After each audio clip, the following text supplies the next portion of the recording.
7 o'clock, so let's get started. Pledge of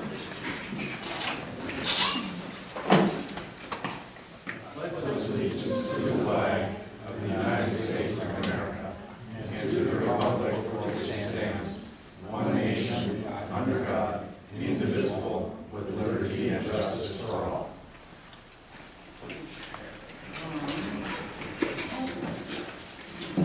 Okay, so we need to approve the minutes of the Board of Trustees regular meeting from September 16th, 2025, and the special meeting from September 23rd, 2025.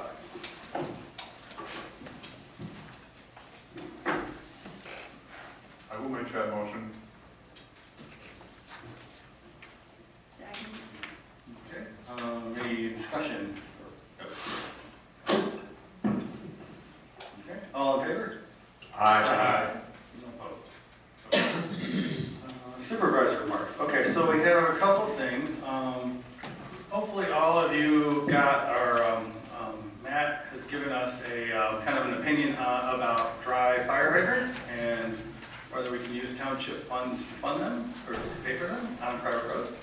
So just take a look at it. Just thought I'd make sure you guys all had a copy of it. So we can talk about it anytime you want. The building update, as you can tell, if you've been over there, today they spent a lot of time basically preparing the floor for the new concrete in the room, and we're obviously moving everything around constantly, including this giant table. So it's coming along quite well. In case somebody wants to come, every Wednesday at 10, we have like building meetings in here. So in case you want to see what's up with the schedule. And then we did have a dumpster incident this week. Somebody put a washing machine next to the recycle bin. It got taken away, but we now do have our cameras working. So Chuck's going to see if he can figure out who did it. And then Tony and I were thinking perhaps we could talk about this later too. Maybe just having the township rent a dumpster like once a quarter so people can come and drop off some of their bigger things, because I know it costs a lot of money for some of this. And better here than on the side of the road or something. So, and that's all I have for that. Okay. Approve agenda. I do have one small change for action item E. So it says right now to hire Amanda as temporary help for file scanning. Actually, it's more like temporary office help to basically do Linda's, answering the phones while Linda does file scanning. It's a little bit different, but so just kind of wanted to change stuff. Because Amanda was like very confused. So I'm like, okay, that's not what I have a quick amendment too. In the consent agenda, there's a request for, PDR has a request for money. Oh, okay, do you want to pull it out? Yeah, I have. Okay, so if we pull that out of the consent agenda and then put it as 10K, maybe, like at the end, or? Oh, 10, like, yeah, or 3, okay, I don't know, 10 is fine. Oh, because it's in the action item. Yeah, it's in consent agenda, yeah. Any other proposed amendments or anything? So we're adding that to C? I'm sorry, what? So we're adding it to C? Adding it to 9. Oh, sorry. Taking it from 9, cutting it to 10. Okay, we're taking the 9, the PDR out of the consent agenda and putting it in the action items Okay. under K, I guess. That would probably Yeah. be trying to figure out how to do that stuff. Okay.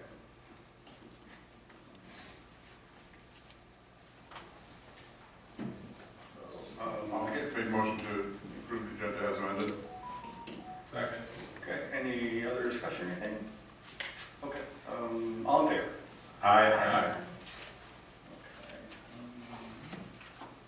Call to public.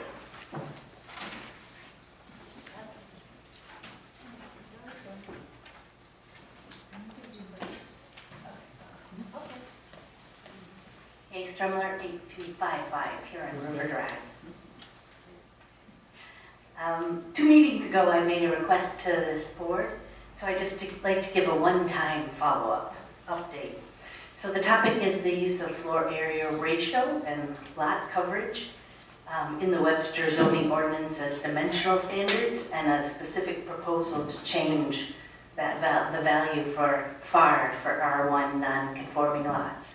So we had an initial discussion at the Planning Commission. It's clear there were different ideas, so we agreed to do more research and bring more information back to all the planning commissioners. And we're targeting a future meeting, perhaps in November. So I just wanted to highlight that the Planning Commission is by design a place for differing opinions and perspectives, because the Michigan Planning and Zoning Act requires that commissioners represent different segments of the community, different backgrounds, different professions, different parts of the township, different interests. And the goal is, through that process, that in that way we collectively can bring the best recommendations to you, our elected board. So the zoning and planning consultant supports the Planning Commission, and sometimes that might mean that they propose ideas that we have not thought of. So that's all part of the process. And I have to say, our current planning and zoning consultant is by far and away the best support we have had for the Planning Commission in the 7.5 years I have been a planning commissioner. So I think that with the skills and experience and dedication of our consultant and the Planning Commission, we are really in a good position to bring the best recommendations to you that are consistent with our master plan. And so, as our elected board, we work for you, and so we'll work through this topic too. That's all I wanted to say. Thanks, Kay. Thank you.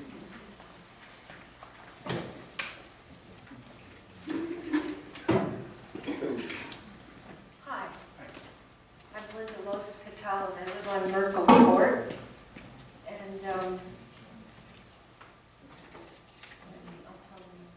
And I wanted to thank all of you, and particularly Mr. Savender, for taking an interest in our Merkle Court Road erosion problem. I believe in your on your agenda it's a washout, and that's very true. I brought over a large folder of emails and pictures. I'm guessing too many for all of you to look through. I really didn't expect you to necessarily read all of them, but I wanted you to understand how energetically and cooperatively we have tried to engage our 2 new homeowners in the process of remedying our situation with the washout from their 3 driveways. So the pictures I'm passing around tonight were actually taken by my neighbor, Mr. Foote, and I don't know if he plans to speak tonight, but he has lived on Merkle Court longer than we have, and we've been there 25 years. So he is an excellent resource for understanding the history of Merkle Court and what has transpired through the years and how the problems now have arisen and how and why they have. I also wanted to share this is a copy of the signed road agreement, private road agreement that we signed when we purchased our home. And I think what was supposed to happen is that the new homeowners should have been given an opportunity to understand this process and understand that there was a private road agreement in place, and when they bought the property and began to build, I'm really sorry, I have a... It's okay. This really interferes with my golf swing, too. My spine is just not doing what it needs to do. Anyway, when they purchased and began to build, I think what was supposed to happen, if I understand, is that they would have engaged with us in a process of adding themselves to this road agreement or negotiating some changes, and we've not been able to get any cooperation or much engagement with them. We did repair some of the road, and they did contribute a year ago, but the washout is severe, and what we did before we knew and kind of could tell that it wasn't going to be a 100% fix. So we're back to having a huge gully, a huge gap in the road that I think would be a hindrance to emergency vehicles, and it's certainly a hindrance to walking or riding a bicycle or even driving your car. You have to drive up on the north side on the. So this was the existing agreement. I don't think it's on file. So it's my only copy, and I think our only copy that we have right now at our disposal. So if I could share that, would it be with you? Yes, please. Okay, I'll pass one over. I'll get you a copy before you leave. Okay.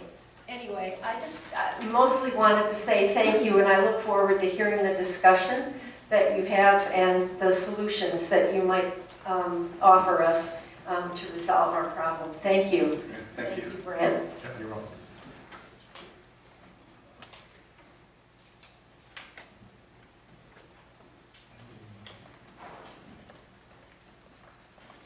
Good evening.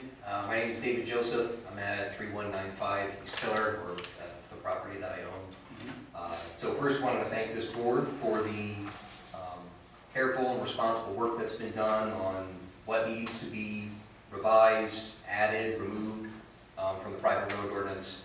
And just want to ask this body today, I see we have it as 10A to review a resolution to the current ordinance that allow people in my situation to reasonably be able to begin construction. So thank you very much, and look forward to a swift, expedited, and reasonable decision from this body. Thank you. Thank you.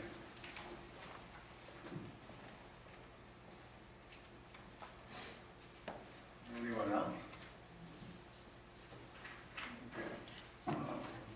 Okay. Comments of board members?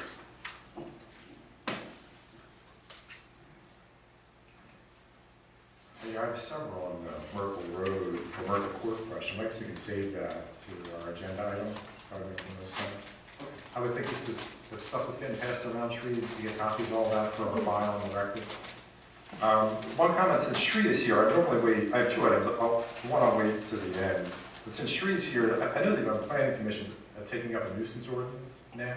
Right. And there's been a question by some residents that's come up about lighting that comes from residential properties and impinges on neighboring properties. And we make a huge effort on commercial site development. The zoning ordinance goes on and on about restrictions on lighting. But we're silent on that, on anything that's residential.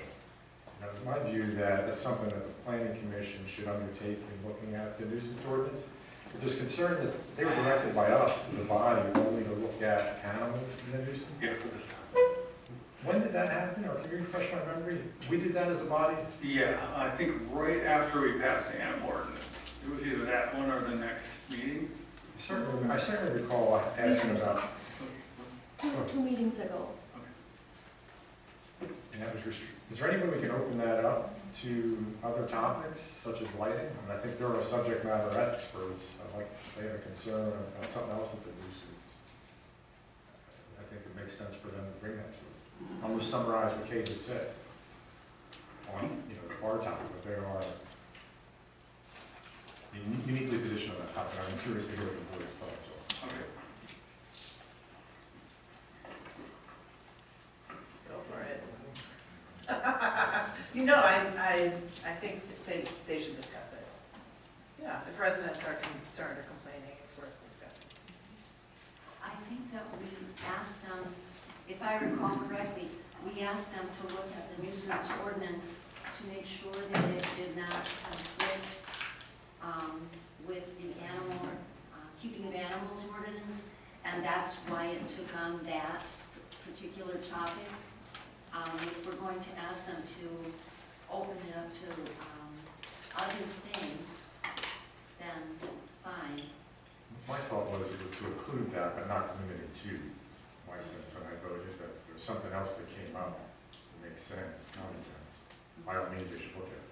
Oh, I think they should too. But just to Gotcha. clarify. What, do we need to make a motion on that, or do we just need to We direct? would, if we wanted them to look at something else, I think we would. Because it was limited to just the animal part of the nuisance ordinance.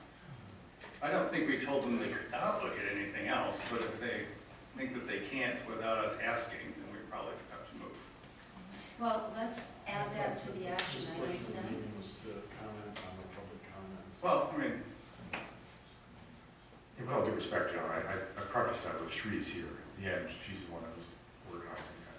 okay. Well, we can certainly, Let's add it to the action items then. I think we can amend, I would open the agenda and amend it to add a motion or discussion of the nuisance Yeah, ordinance. let's make it an action item. It At seems easy. action item L.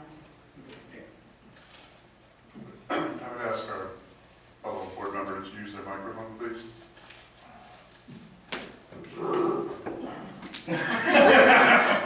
Move it closer. Put on the face. okay. So, can I get a motion to amend the agenda again? I would move to amend the agenda to add item L, to open up or to send the planning commission request to also look at lighting. Second. Okay. Any other discussion for that? Oh, go ahead, Judy. There was one other item Mike Senate started working on, and Chuck had some thoughts. It just is very specific to if you have any properties that are condemned or unsafe, to include some language in that in tandem with what the county does. Okay. If you prefer planning commission, take a look at that too. Maybe that's worth considering. Okay. Does it fall under the nuisance ordinance? Yes. Oh, then, sure. It's just like probably one or two standards, just so we have. Okay, well, let's get to, when we get to L, then we can talk about that part. Okay, so, all in favor? Aye. Opposed? Okay. Any other comment?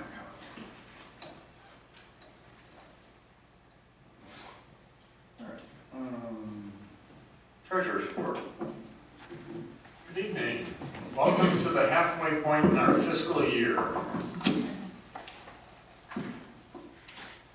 Seeing as we are 50% through the fiscal year, if you look at the revenue and expenditures report, either the summary or the full blown report that you received in the Excel document, we are 51% on the expenditures for the budget when you exclude the $200,000 transfer to the capital fund. The state did finally adopt the budget. The impact is not crystal clear, but we do know some things. The statutory revenue sharing remains intact. That's a relatively new source of revenue for us, which is approximately $12,000 a year. We've only really received that for less than a year. The constitutional revenue sharing, though, will be reduced by virtue of the fact that the sales tax on fuel will now be diverted 100% to roads and 0% to funding of townships. The state estimates the impact on Webster Township that we would lose about $33,000 a year as a result of that change. My personal opinion is that that does not reflect an entire year and that the actual full year impact will be more than that. There's some new revenue in the budget for public safety, but our share of that is about $3,000 a year. I think that the most significant impact of the new state budget is the fact that the Washtenaw County Road Commission will receive roughly a 35% increase in their revenue, which in their case is about $13 million. If one were to assume that that $13 million would be spent on the townships in 20 equal shares, which I would not make that assumption, but just so that you understand the ballpark that we're in, 1/20th of $13 million is $652,000. So my expectation would be that the road commission would be spending a noticeably significant more on Webster roads as a result of the state budget. The truth of the matter will remain to be seen. As always, if you have questions, comments, or advice regarding the other elements of the Treasurer's report, now is a great time to do that, or you can always reach me any other time. And I do have one last announcement. Effective tomorrow, I will no longer be the treasurer for the Dexter Senior Center. Effective tomorrow, I will be the president of the Dexter Senior Center. And that's my report. So, John, okay, so I saw something from MTA. It looked like there was something about, for the funds that would come to us through the county. Was there some kind of requirement that we'd actually put some money out first? Or you don't hear it? There were some references to matching. Yeah. But we don't know what that means. I don't think that's been defined. Okay. Okay. I thought it was confusing to me, so. Thank you. John, was your split of the 13 million equal per number of?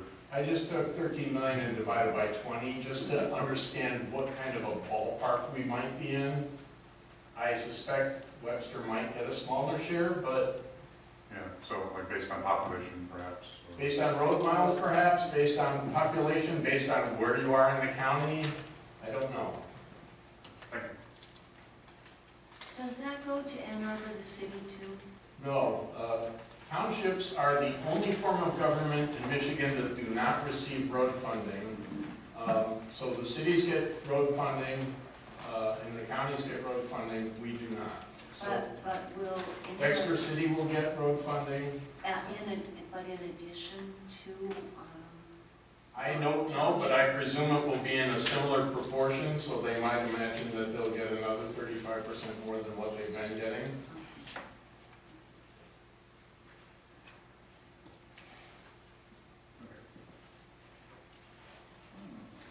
Okay, if there's no other discussion, I would move to accept the treasurer's report and pay bills as shown in the treasurer's report, as well as those anticipated bills received before our next meeting, scheduled for November the 18th of 2025. I'll second. Okay, discussion? Okay, all in favor? Oh, roll call, okay. Aye. Aye. Aye. Aye. Aye. Aye. Aye. You guys have, all right. Consent agenda. I make a motion to receive and file the consent agenda items. Second. Okay. I was wondering if we could talk about the DAFD information. Okay.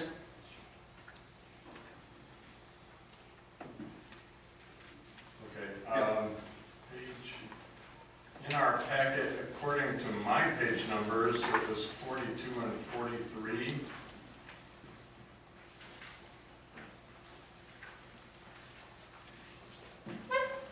I had sent an email to Supervisor D'Angelo based on a report that I requested from the fire department. And I wanted to share this information with you to help you understand the nature of the fire department runs in Webster Township. A lot of times we receive information which is for the whole service area, but this is just for Webster Township. Year-to-date, so 9 months, and this is calendar year, that's from January 1. In the 9 months through the end of September, we had 8 runs that had anything to do with fire, which represented 2.5% of the total number of runs in Webster Township, or an average of about 0.9 fire runs per month. That meant that the remaining runs, 311, had nothing to do with fire. Of the total runs, about 67% or 2/3 of them are straight up EMS runs. And that's category 300, which is shown in the diagram on the next page. It's a pie chart.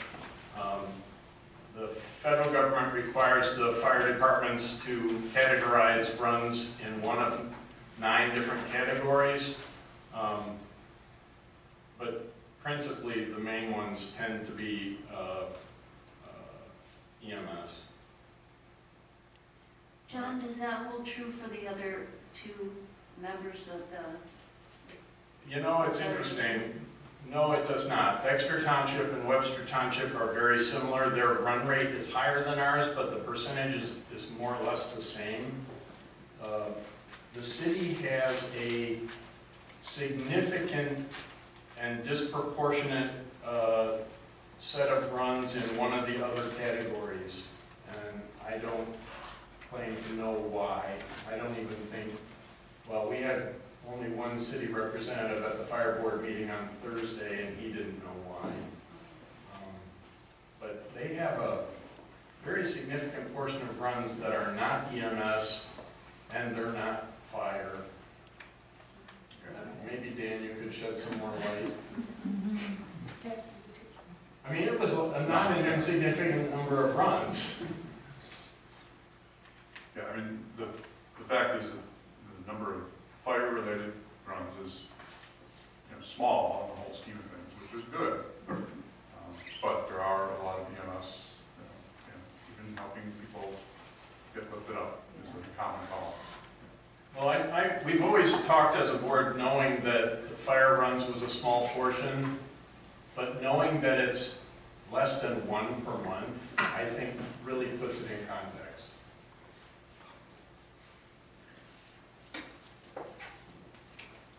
And just to be clear, because you told me this already, so that includes like anything, like my. Right. If there's anything fire on a run, it's considered a fire run. Okay. So They bias the number, the count towards fire runs. because that's what my. Leaf burning fire. Yeah. So,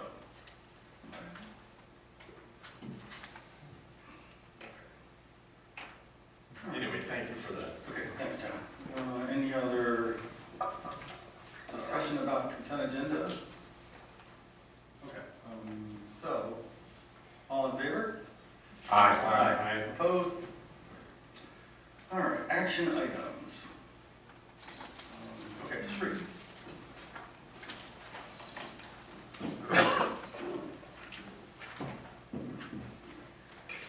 Thank you. The first item is one of us proposing to, if we can download a resolution to adopt the current ordinance just to address improvements on vacant lots. Since at the last meeting, the board was, had some clarity on how you would like to proceed in that situation. I just wanted to put a recommendation forward for your consideration if you think that's a good idea to do it. I can bring up the addition on the screen. We can go over it. If you have any questions, Matt and I are here to respond.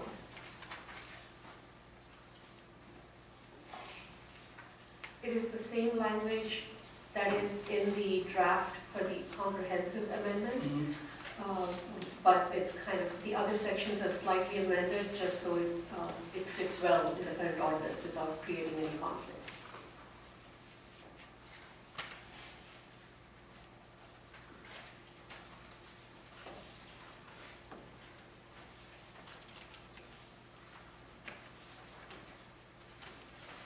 so if this is passed, everybody can get started that we've been putting on hold for several months. Right. I guess I need a little, because I know it's a little different than what we'd normally be doing right now, but, so this first one is, it does look like it has other additions. I can see that, I guess we're at page 59 is what you're talking about with section 4? Yeah, 4C, 4C is the big paragraph. So how will this interact with what we're going to do later this evening, which is go through the rest of it? Okay, yeah, Brian did give me a heads up on that a little bit, but I didn't get a chance to talk to Matt to get some clarification, so I'm just going to think out loud here, open it up for discussion. But just so I get to that, I don't jump to it directly, I just wanted to say we did modify the introduction just a little bit, not a big deal, it's not part of the ordinance, it just creates, clarifies the intent a little bit more. And then we included 2 definitions for non-conforming access and non-compliant access, which is similar to what we have in the comprehensive draft. Okay. So that, because we are introducing those terms with this amendment. 4C is the big. Brian, can you explain that to me one more time? Where did you think the conflict was? In paragraph 5, it talks about shared driveways, and there should be a 4C reference in section 5, and then specifically section 6B is where the flow down for shared driveways ultimately gets for us as a township, asking the township engineer for a report stating that fire safety is met. So I just think there's a one-line paragraph for 4C that had to be added to 5. Otherwise, I'm fine with everything else in the document. Okay, I just wanted to check if it said that in the comprehensive draft as well.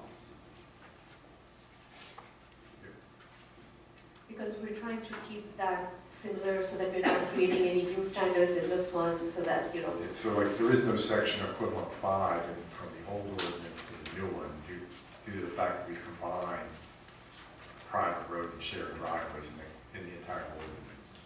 So that's all, my reading of you it, mean that's all. 5B? 5B in the current ordinance. We don't have an equivalent for that one in the new ordinance. Correct. So I saw no conflict. Okay, so I think what he's trying to say is because the current ordinance doesn't recognize shared driveways, if the language we've created, is that creating any,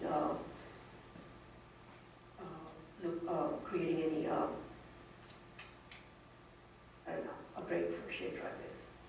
Or if, No, so the amendment does propose to the current ordinance to allow construction on vacant lots includes shared driveways, which is where I'm here saying there's no conflict. In the revised ordinance, right, maybe we do need to tweak something, but Yeah, I don't think there's any. we can look at that when we get into.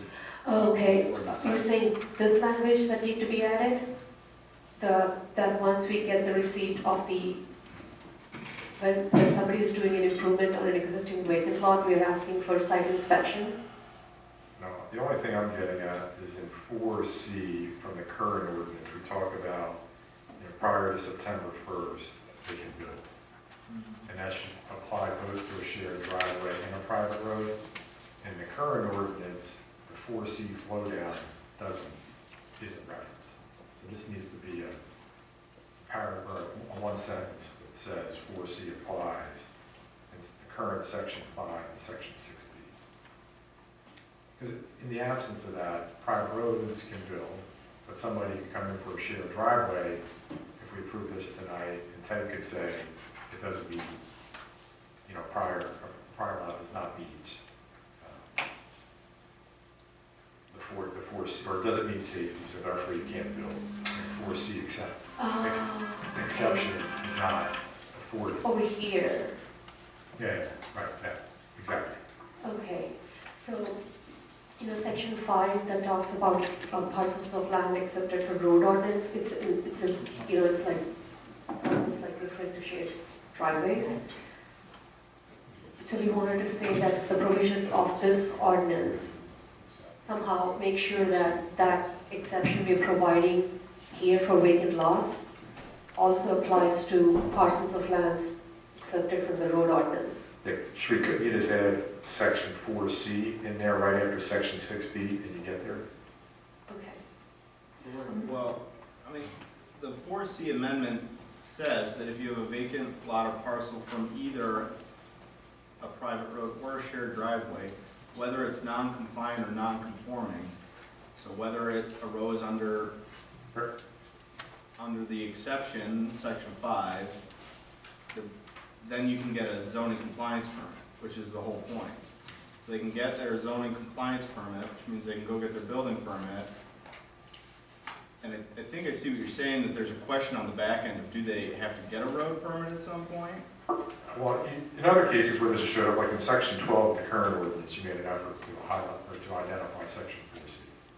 So it seems for clarity you could, but if you're fine with it, I'm fine with it as is also. Or do we just add, I think because the current ordinance doesn't recognize shared driveways, it refers to shared driveways as roads accepted under section 5. How about if we just add that to the list, non-conforming private roads or shared driveways or roads accepted under section 5?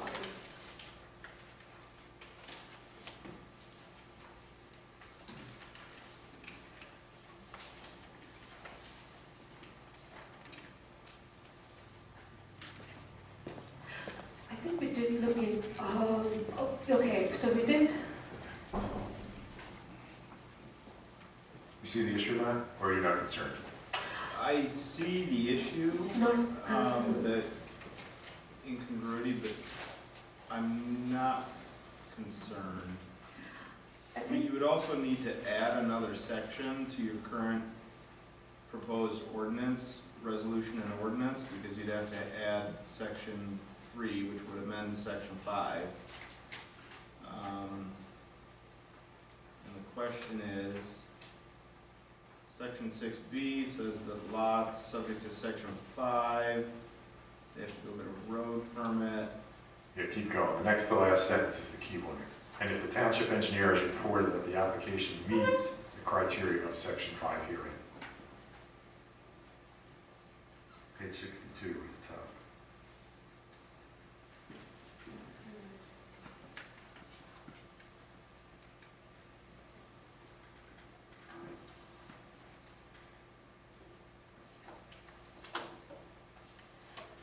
We did talk about that a little bit. I think the way we looked at it is if something is accepted,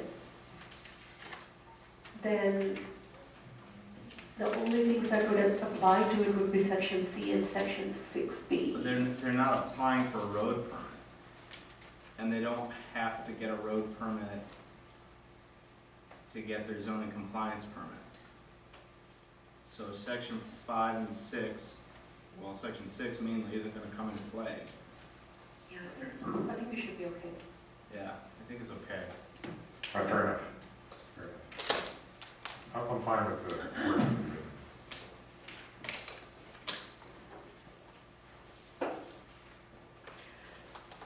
Yeah, I think we should be okay. I remember now. We did talk about the terms being different in the current ordinance and the new one, but then since we introduced the definitions that talks to shared driveways or private roads, it should be okay. To clarify, based on this amendment, if anybody, any person, any resident on a vacant lot comes to me, applies for a zoning compliance permit, they don't have to apply for any kind of road permit or determination.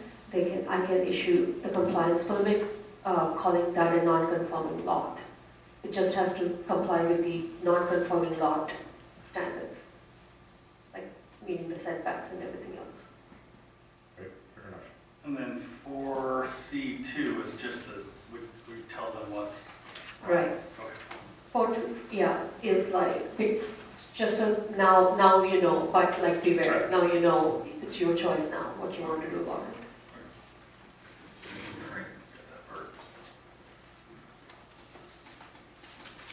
And the focus of approving this today is to make sure that people can move forward while we're still fixing the rest of it.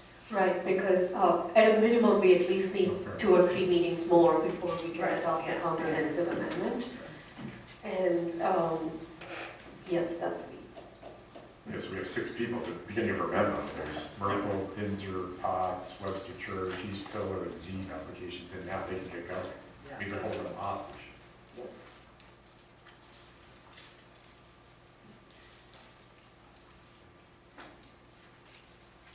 So we need a motion? Can I make a comment? Just, it doesn't have to be addressed right now, but in the tables, we reference vehicle trips per day, and I think that we should consider using a different type of measuring stick, if you will. And this would assume someone has to have a traffic study, determine what the volume of traffic is on a particular private road. Right. With the current amendment, we're no longer regulating the design speed based on number of trips per day. Yeah, that table stands an archive from the old private road ordinance from yesteryear. It's here somewhere. Well, I know, that's what we're trying to amend now, so we've got people started. The one that's draft, that's new, doesn't reference design speed at all. Okay, great. To break it down, like for example, for somebody to do 400 trips per day at 18 feet, that's 40 houses. So if a development has more than 40 dwelling units, then the minimum width should be 20 feet. But you did bring our attention to that good point, Dan, because when we actually do the comprehensive amendment, there was a question about, are we doing 18 feet versus 20 feet? This is a good reference when we talk about that, so thank you for that.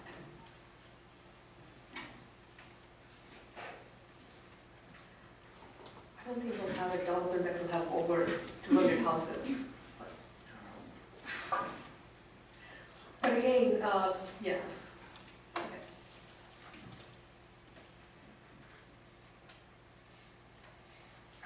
I move that we accept the amendment provided As changed. as, So it'd be a motion to adopt the ordinance amending the private road ordinance as presented. that. Okay. Thank you. Second. Okay. Further discussion? Okay. Seeing none. Shelley? Aye. Aye. Aye. Aye. No. Aye. Aye. Thank you. So, I think, hold on a minute, now I go back to the page. So 10B, does that mean we do not need to extend our moratorium? I was talking to Matt about that. We were thinking maybe the moratorium applies to 2 kinds of permits we get. It also applies to land divisions. Okay, I didn't know, okay. Then yes, then we still would have to extend it for today. Technically, if I get a land split, I can deny it, but then I'll have to go through the same discussion and same conversation which I've been. So it would help me to have the moratorium so I can refer to that and say, hey, a couple more months, we're getting there. Okay. But if we approve the moratorium, are we then stopping the 6 people from getting started? No, the moratorium would be then just for the land division application. Okay, fair enough. Because that is still under discussion and you guys haven't figured out, where we're landing on it. So I don't know if you can do a motion that says modify the resolution to remove references to. I think we just take this one, right? We just take this paragraph off.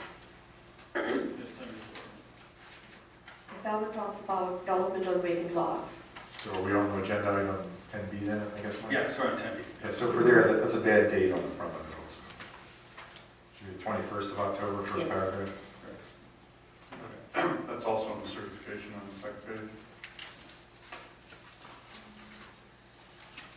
And there are a couple typos. I'm going to edit them as we, 21st. Dan, they were put there as a test. Oh, okay. That was a kind of- So I'm going to remove this language because that talks about development on vacant lots. We're going to keep the next whereas because that talks about land divisions. And then everything else kind of, Okay, so that makes sense, 'cause like on page 75, so that, where's because the typo? you would need to give us a private road permit unless you're split. Yes. So we won't mess up it. Thank you. Okay, I get that. All right. There are a couple typos if I could point out. Yep. I can change them if you can tell me.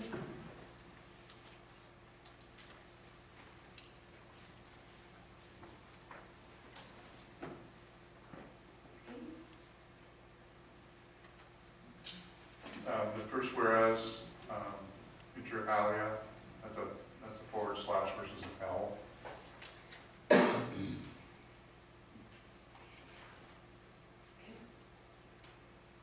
And the second page, road, really rad. I think we're talking about a road.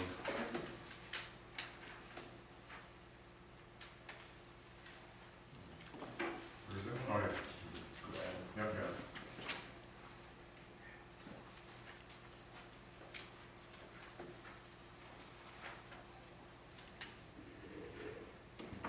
Did you get the certification date changed? on that? Yes.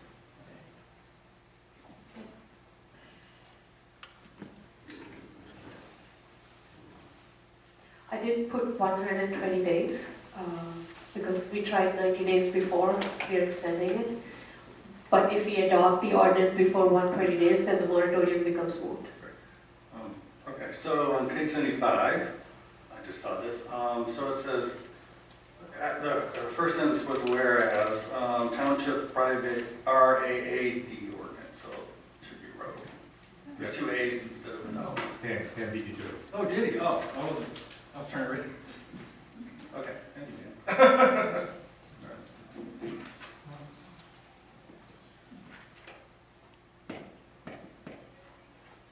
Okay.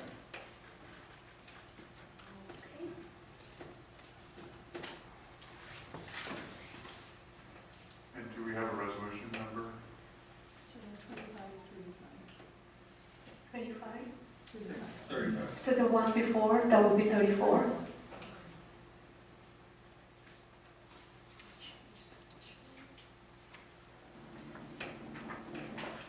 Everybody good? Question? Any questions? Okay. What's today? 21st. Yeah, so the date's still, oh, you just got it wrong. I have a question about, Sri said something about if we pass the modified ordinance that this moratorium would become moot, but I don't understand how that is the case. Modified ordinance. Moratorium is in place until we lift it. Right, so you could put that in the ordinance, for example, or you could make a motion to lift the moratorium after you adopt. At the same night. Yeah, at the same meeting. Okay. I'll move 2535. Support. Okay, other discussion? Okay. Aye. Aye. Aye. Aye. Aye. Aye. Aye. Okay, thank you. Guys. Request, 10C, request for a ZBA fee refund, page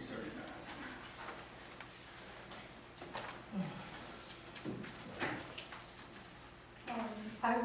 I've directed that the applicant who made the request need is required to attend the meeting. Okay. I don't see him here. Okay. All right. So it is up to board if you wanted to defer this until he's able to attend or make a decision tonight when he's not here. May I ask a question? Yes. How much resources were used as a result of the application? So we had one ZBA meeting, and so that included, Like, how many hours did you spend? How many hours did Matt spend?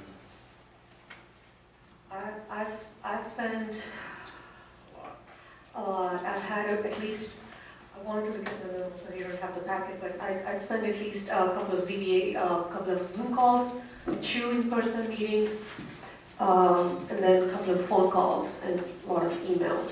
And there was 3 ZBA meetings. Right, but he's only asking for the second Yeah, I understand. meeting refund, not the first one, because a decision was made for the first one. For the second one, he withdrew the request in the middle of it, and then now he's asking for a refund. Yeah, in the middle of the meeting. Middle of the process. Yeah, but the meeting on 13 August occurred. That occurred, yes. But the decision was postponed because, not postponed, we needed more information. So that meeting was just more of an informational meeting, but not, a decision was not expected to be made that night.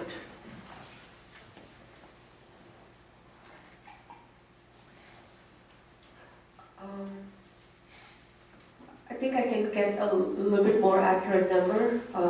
I guess I also need to check with Tony to see how much we paid with regards to that specific case to Matt. I know we paid all the ZBA members who attended the meeting. There were 5 members. The meeting was 2 hours long that night, but this particular place was only half the meeting. Yeah, Then we had a paper publication, that's about $100, 120 at least.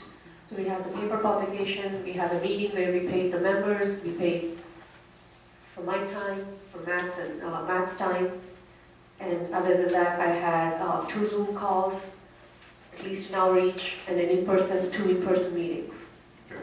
I attended all the meetings, and this was a classic case where I thought the applicant showed up with not wanting to accept the setbacks on the unique parcel. It was a peninsula parcel up on Base Lake. Requires setbacks due to environmental conditions. And when doing that, if you take everything into account, there was a buildable area that was there, but in every meeting I attended, they always pushed it outside of that with every architectural presentation. And the attempt to meet the minimum variance threshold in the standards of review, I thought, in my view, failed each time if I were a lawyer. And that's ultimately where the ZBA ended up voting. So from that standpoint, if the township did something wrong, or there was an oversight, I'm all for paying the resident. But in the case where that's not the case, we met all of our standards and it was unsuccessful, we then pay it back on the vote. So I'm opposed to this case. Okay, thank you. I would like to suggest that we move to refund and vote no.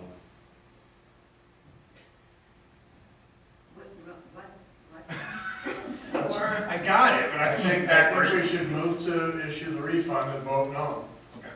Whatever you think. Vote however you want. No confusion. So you're saying the motion should be in affirmative and then you would declare the motion, is that what you? That's what I'm saying. Yes.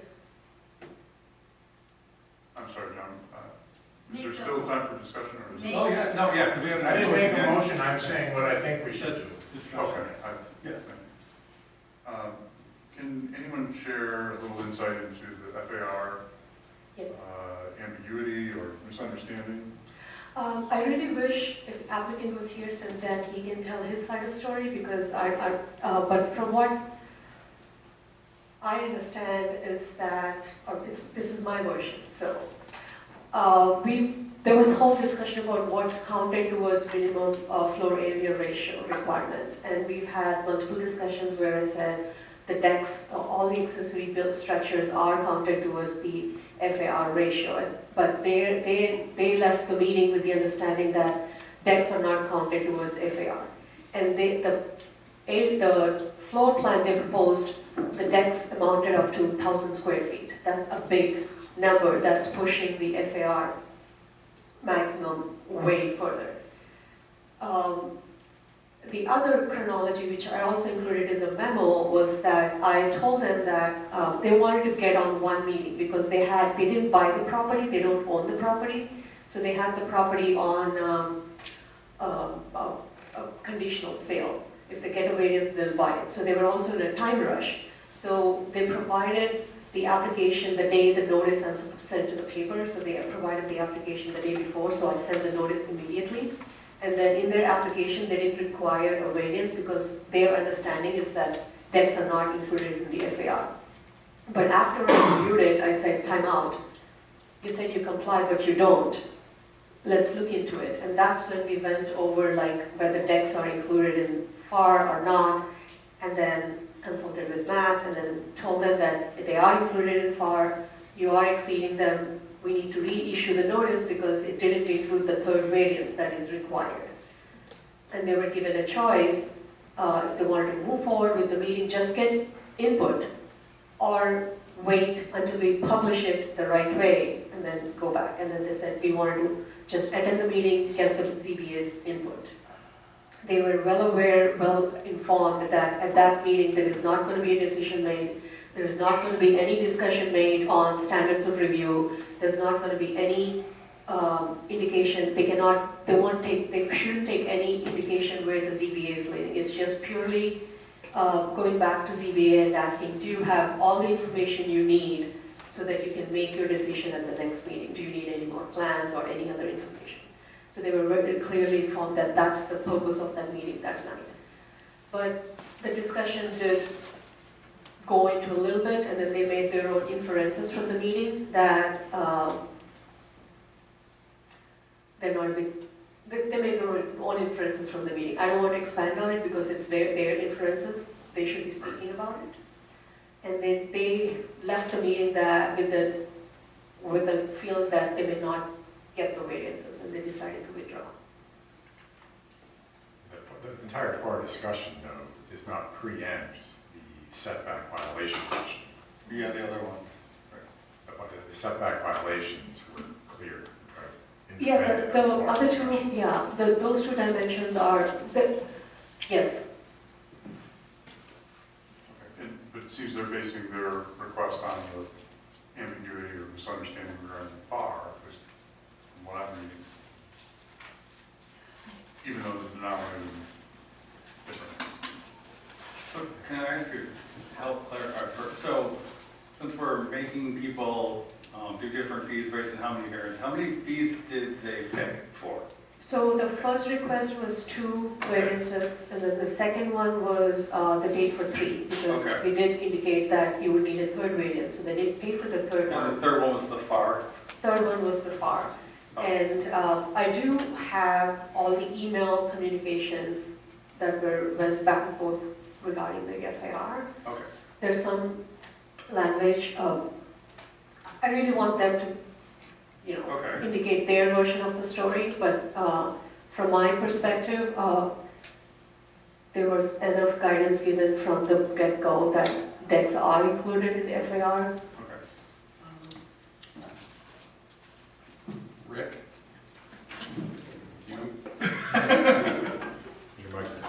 Being on the ZBA, can you verify like Brandt's assumptions in the stuff? Observations, sorry. Okay. About this particular case? Well, like Sri said, I mean, they're spending a lot of time. The FAR, if I remember correctly, was, an issue, basically tabled, and Sri spent an awful lot of time. I don't really agree with the pay schedule to begin with the ZBA, because, there was 3 variance requests, there was 3 cost factors there. In the past, we've never done that. That's just in the last few years. But there's a lot of time that was spent. The board spent time, the people on the board spent time on this. Personally, I can't see giving their money back.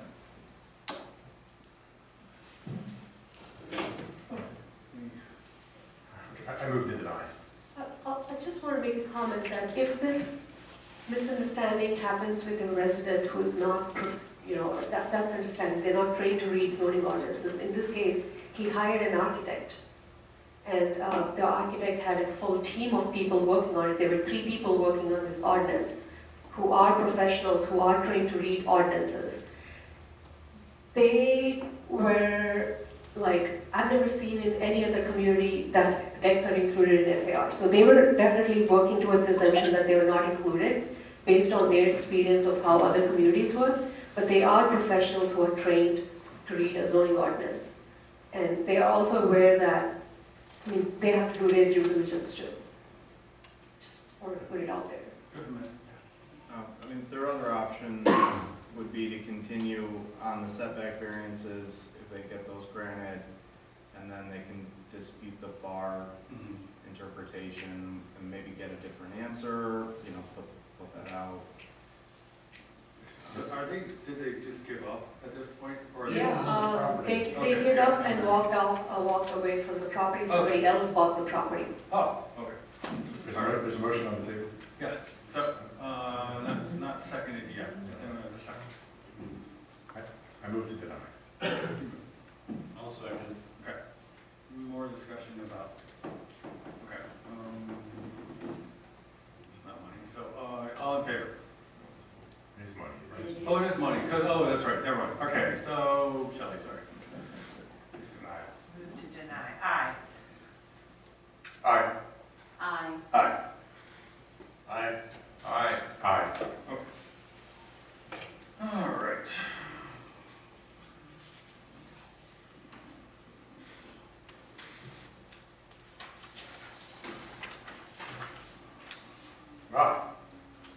Roads. Road committee recommendation for unused, yes, here we go, roads. I Frank? have a question. Oh. Jeff was going to try to get in touch with Adam. Were you able to? I got in touch with Adam's answering machine. Got it. Okay, that's who I've talked to also. Yeah, We need a, he wasn't very helpful. yes, I know. We need an amendment to our agreement in order to get them to do that work with the extra money. Okay. Until they give that to us, we can't do anything. Actually, typically the way it works is that you execute a new agreement for the additional work. Well, a new agreement, an amendment that, he talked about an amendment. It's not uncommon for a township to have even 3 agreements in a season. Whatever, we have nothing, We have 1 agreement. but I mean, for these funds, we have nothing. For the additional money, right? Yeah. Okay. So if you can get him to, Yeah, I you understand. know, give us something, we would, You'd like to see that before we take any action? yes. Okay, fair enough. So, I'm just wondering, and I agree with you, we need to have that before we take an action, but we could discuss what was recommended by the roads committee, and we could make a decision contingent on, that if it's between this and this, we can use it for, Or less than. or less than, we could use it. And that way, if they come through with the agreement, then Mike could be authorized to do it. Right. Okay. I'm with you, I'd like to see the paperwork, I want to see how much is left out of what we allotted for that, and we need to have I would think, a new agreement as well. So, Sorry. But I don't see why we can't talk about that, and if it is something that's agreeable to this body, that we can make a decision, and then if it falls in those parameters, it can be signed and they can act on it. Because I would rather, if they come through with this, I would rather get moving on it sooner than later. The quicker we can get the material down, the more time it has to get set. That's all I'm sorry, I thought we were talking about tree trimming. if you go through here, so I'll give you the backstory. Okay. So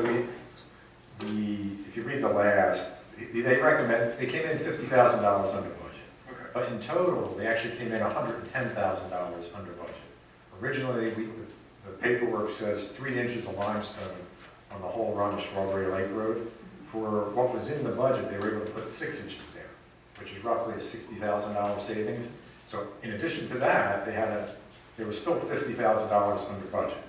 So to get to John's point, in a bunch of the emails, Adam recommended maybe we go around and just trim trees across the whole township where we have time. And then Jeff decided or recommended.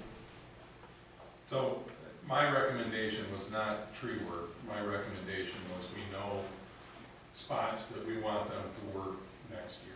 And Gregory's the worst. Now, this is, granted, this is stuff that has not been approved by the body, but Gregory is horrible between Huron River Drive and Mass. It's terrible, and that's a spot that is gonna have to be built up. So if we had material left over, it can't hurt to put that material there, which will just add to, that's that much less material that they're gonna need next year. John, we're not opposed to tree trimming. We thought it might be spotty though. That's just Jeff's recommendation, is that they have busy work to do here and there. They might go around and trim some trees here and there. And the road committee's thought, per Jeff's urging, we all agreed, is that it'd be nice if they said focused on the roads we want them to focus on. If we want them to work on Gregory, do all the forestry on Gregory. So it's more easily quantifiable, in my opinion. Well, if you're gonna trim oak trees, you wanna do it in the fall when the trees are dormant anyway. Especially oak trees. Yeah. I've got a question. I was curious why the roads committee came up with recommendations, so I appreciate the explanation, as opposed to following the road commission's ideas. I mean, the other option was to put the money in the fund for the culvert, which, you know, could be helpful. Is the 50,000 entirely material, or would that be spent on grading as well? It's a good question. I don't know if it's entirely material or not. Again, it's not something, I haven't talked to Adam about it, so. the expectation would be both. You have to put the limestone down and grade it, put it in position.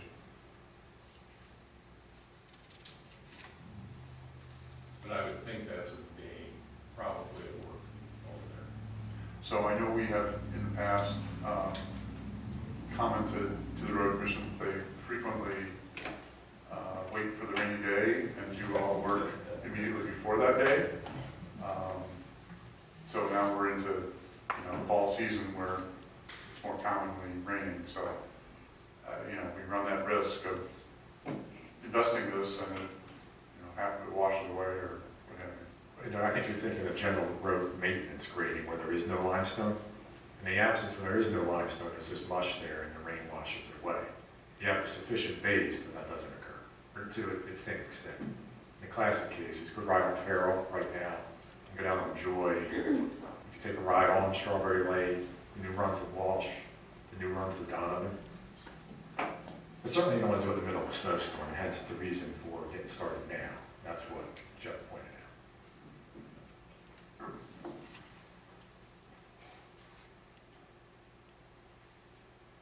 Do you have a motion in mind?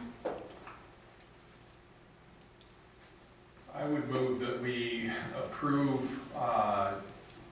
what funds they have left for road work on Gregory between Huron River, for material on Gregory between Huron River and Mass. So we have $264,000 in the bank. I would like to see that as a ceiling. Yeah, so right now the budget is, we're $50,000 under budget. So the expectation in that is Yeah, around I 240. would put the ceiling at 50 or 60. Well, we don't know what the second bill is yet. No, we don't have the second bill.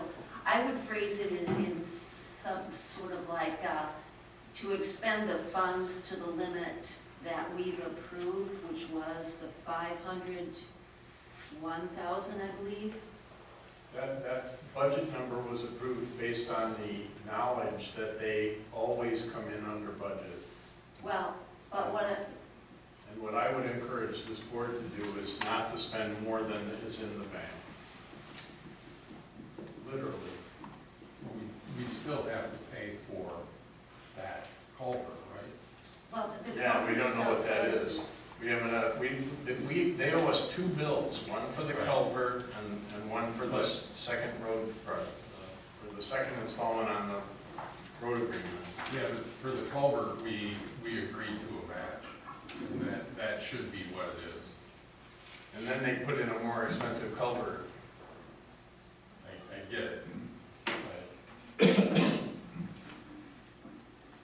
Goes away. It seems to me there's a lot of questions about what we have and haven't spent, what we may or may not be billed. We have spent the first bill, which was what, 201,000, I believe, out of the 500 and some, maybe it was 210, forgive me, out of the 500,000 that we approved for their whole season's work. Now, we agreed, if memory serves me, we agreed we were going to get about $475,000 from our road levy millage. And we agreed to up that bit, about 25,000, to match what they said it would cost to do the projects that we wanted done, okay, that we agreed that they could do. So now they've come in under budget. We've put that many dollars aside for this project, have we not? I don't think it's a fact-based statement to say they've come in under budget. We haven't received the bill. No, that's, well, We have that's. an email stating that they're $50,000 Yes, on the budget. we do have. Not a making it bill. up here. We do not have a bill. That's why I would phrase that motion that we would spend or amend or get a new agreement, however you want to phrase it, Jeff, so that our total expenditure would not exceed the amount approved. The original budget.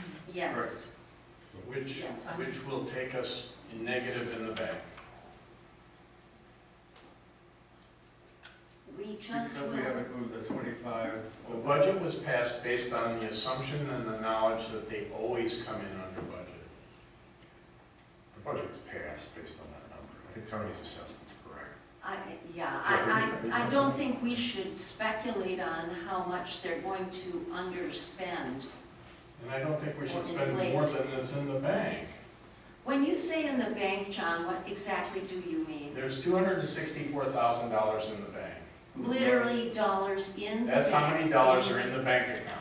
In that, in and that that is, fund. okay, Because we haven't moved, we did never move the other 25 over. Correct. The source of that money is the road millage. correct. Period. But I thought we authorized an additional 20, We did, but we never moved it.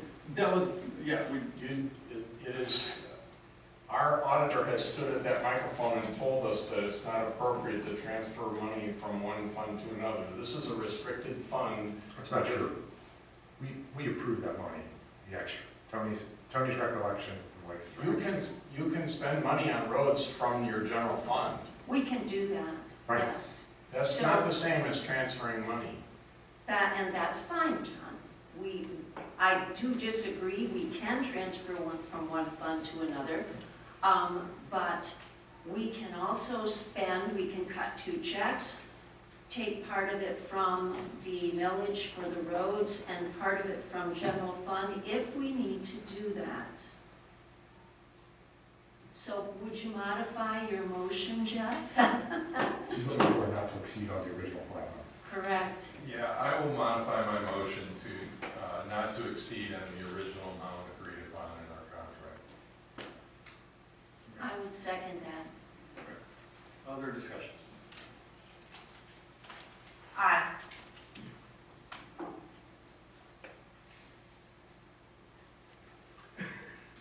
Making a note of the motion. I'm going to vote no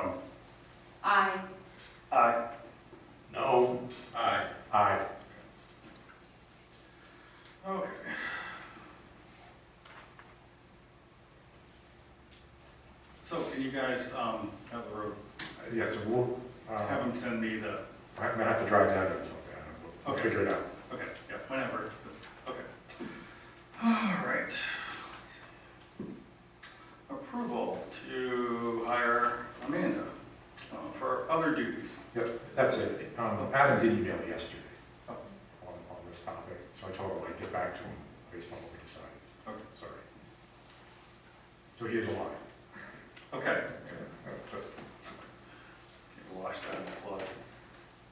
Okay, so approval to hire Amanda. So, so Amanda has, Tony, you can totally correct me anytime. Yeah, go ahead. Amanda is currently the deputy treasurer. What we would like to do is to have permission to hire Amanda as temporary help to come in on the days John does not need her, to do backup work so that Mrs. Savitsky can not have to work at the front desk and can concentrate her time on scanning in large documents. That's why she would not be doing the scanning per se or the coding of the scanned files. All right, so moved. Moved it, I moved it. second. Okay, discussion, so, John. So I have to say, when I saw this in the agenda, I was quite surprised because nobody ever discussed this with me. And then I talked about it with Amanda, and she was kind of pissed off because nobody discussed it with her. I thought that we had elevated Elena to be the administrative assistant to support Linda. So I will not be voting yes. Okay. May I ask how much time we're talking about? What's the duration of the project? Probably 3 months at 2 days a week. She's willing to work 2 days a week. So then so if she's working for John, we would not use her for those 2 days that week, if that makes sense. Would not be in addition to what John needs her for.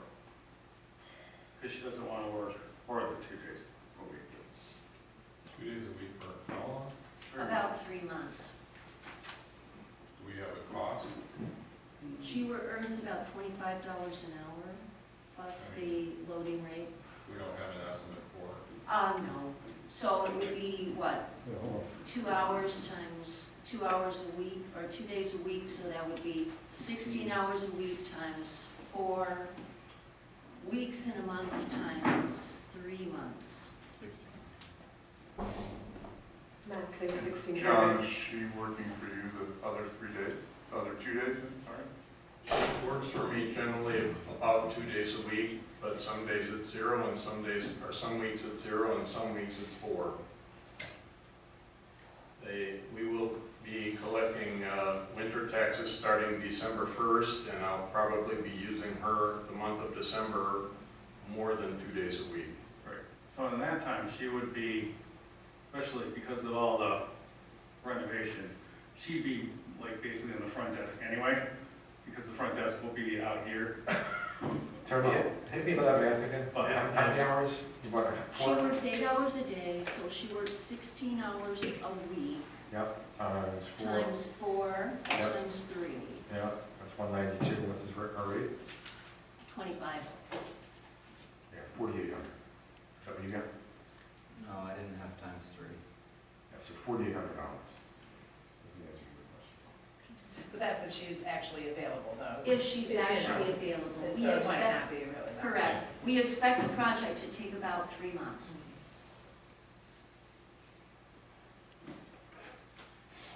And I know it's a little strange with Elena, but at this point, she's also training to become the deputy clerk, so also helping run all the election stuff. And also, she's kind of when I'm asking for items that only Elena can find, apparently. So she's helping me too, so she's kind of doing both the offices and stuff. She's already, what she is coordinating, I think would probably be the word, the organization of the records so that if Mike or Jeff or Brent or Dan would like to know what has the body done about X topic, you will be able to find it. You will be able to find it. And that is something that we have a great difficulty doing now. We stand with these ordinance books going page at a time, trying to determine if, for instance, we ever had a social security number policy. We do. It was passed back when, who was Barbara's predecessor? Mary D. Heller was the clerk. So, but it took paging through. So she is doing a lot of organizing and scanning of that type of thing. So, and weirdly enough, if you think about it, that's because the clerk's in charge of the records. That's the clerk Correct. and my help. I mean, she's doing both at the same time, and she does that when I ask her for something. So where in the budget do you anticipate this expense being placed? Well, It shouldn't be borne by the treasurer's No. department. oh, we had no intention of billing her to your line, No. John. It would be, we would probably have to amend the budget to include more office help. But right now, the way with Elena is the hours that she writes down, some of them are going towards the election budget, some of them are going to the office budget. So she's not working more hours necessarily, it's just. She's parsing it, Right. like you requested. We could come up, and this is an offline kind of a discussion between us. Jeff stopped by sometime when you've got an hour or two. But we could create expense pools if that's what the body wants to see. We can create expense pools and then allocate them to departments if that's what you'd like to see, if you think that would be helpful. But we do not do that now. We do have departments, but we do not allocate expenses such as IT, printing, office support, those kinds of things. We simply don't do it. So I have a few concerns. I mean, one, she's supposed to be deputy treasurer. Is what we're going to have her do isn't Linda's full job. Oh, no. This is somebody to handle the front desk. So Correct. just to take stuff in and I mean, Yes. and answer the phones. And during the month of December, quite honestly, that's the deputy treasurer's work, because the majority after the election, before the election, the majority of the phone calls have to do with election stuff. And Donna and Elena and I occasionally handle those. From the time those tax bills go out until the turn of the year, the calendar year, and then again in February, the majority of the phone calls have to do with tax issues, which is her bailiwick anyway. Well, I would argue that it's John's bailiwick. Well, yes. By Yeah. default hers, but I'm just wondering, I mean, she's expensive to do that, just that service. And I have apprehension in that I was in today and we're moving stuff around and we're going to be under construction. Is this really the right time to be doing this? I mean, we're Well, going to have a setup for Linda to start scanning. She's going to have tables to do it. It's not just going to be one little area. Well, again, it's kind of like your roads, Jeff. When we're in a place where we can do this, we would like to have the authorization in hand so that we don't have to wait for a board meeting to get approval to bring her in on another line for this kind of work. So that's why we're asking tonight. Tony, can I ask a quick question? So, we know the election's coming up and how much work Alina has put into the election. But the election happens like in a few weeks, right? 2 weeks. So does that mean then that during that time, Elena's time opens up and she can take in some of the phone? Or does that mean she has to catch up on everything else? She will take in some of the phone, but then she gets to go back and go into this organizing that I need. Yeah, See, and that's a full-time job. and that is a temporary full-time job, okay? Probably, we were planning on it taking about 6 months until we started the new election cycle in May, but then, surprise, we get our November election. So I have plans for all of these people and what needs to be done and how much it's going to take to do it. You have to keep in mind too that Linda is more than just the smiling face and the phone answerer. She handles all sorts of permits. At the end of the year, she has all of the year-end work she does for the assessing department. She will be helping with the election. She'll be in charge of the absent voter counting board, that whole piece of it. So she's starting to edge into that now.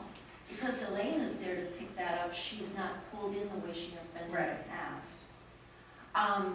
She has a lot of duties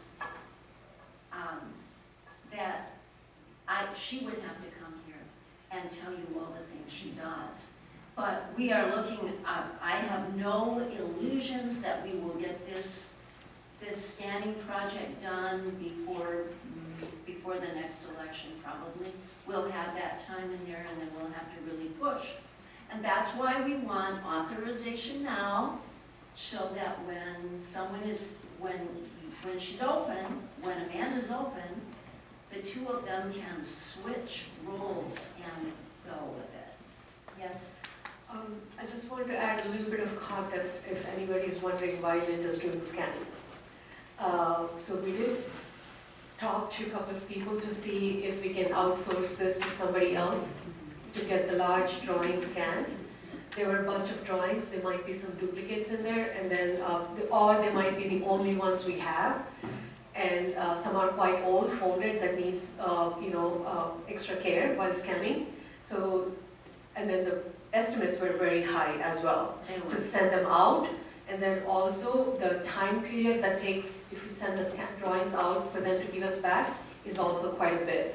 So thinking all of that we won't have access to those drawings for a long period, and can we trust really other people to do this? The drawings are so folded and originals. Linda volunteered to do that, take this task and then do it in the office so that we make sure we are scanning the right things and we're not paying for duplicate scans. We can push through while she's scanning. She can record while she's scanning. So there are things that it will be more efficient if she's doing it for record keeping and tracking and all those things. So, because I'm in the middle of it, I just wanted to provide the context. And all those drawings relate to planning and zoning. So. All right. So I had a question similar to Jeff. Given the renovation project that's underway now, is this an ideal time to do it or a bad time to do it? And I know you indicated that you're looking for some time in the future, but I guess I'd like to understand. Because initially I had the impression it started today for 3 months. Well, I would love that, but that isn't going to happen. Well, that's what was expressed.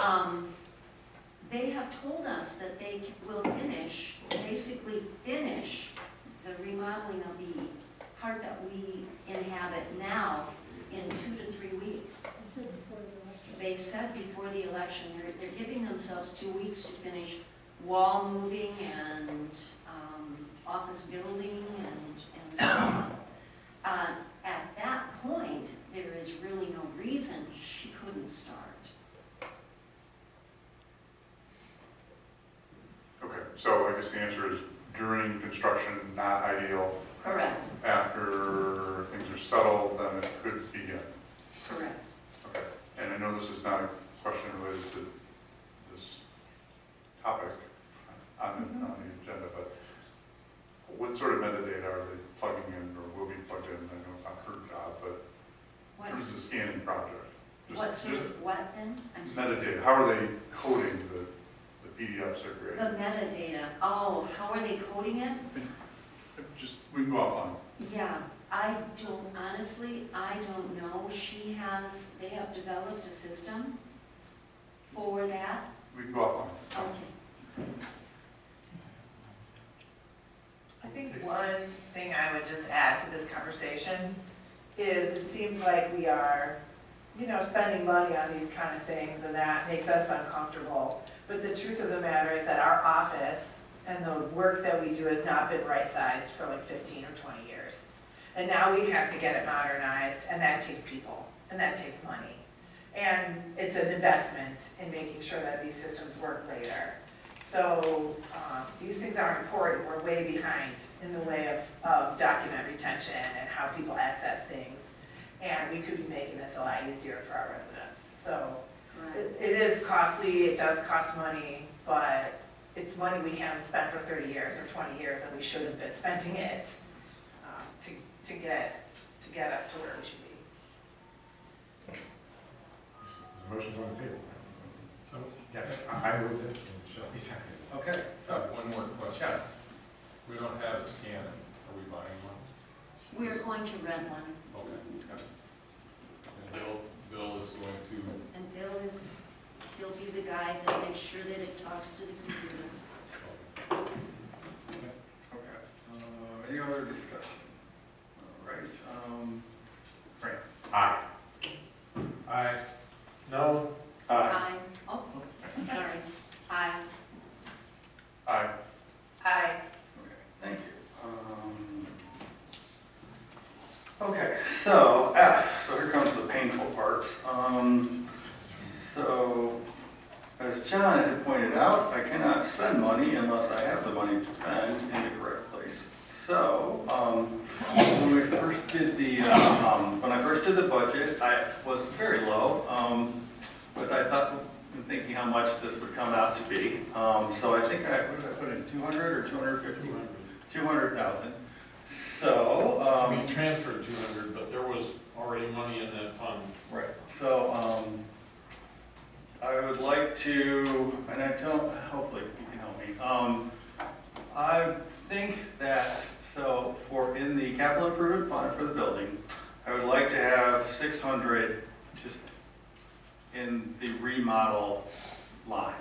I don't know what that means for our other lines in the capital improvement, like because the culverts are in there. Yeah, go ahead. Yeah, there's F and then there's H. H specifically talks about the 600,000. What's F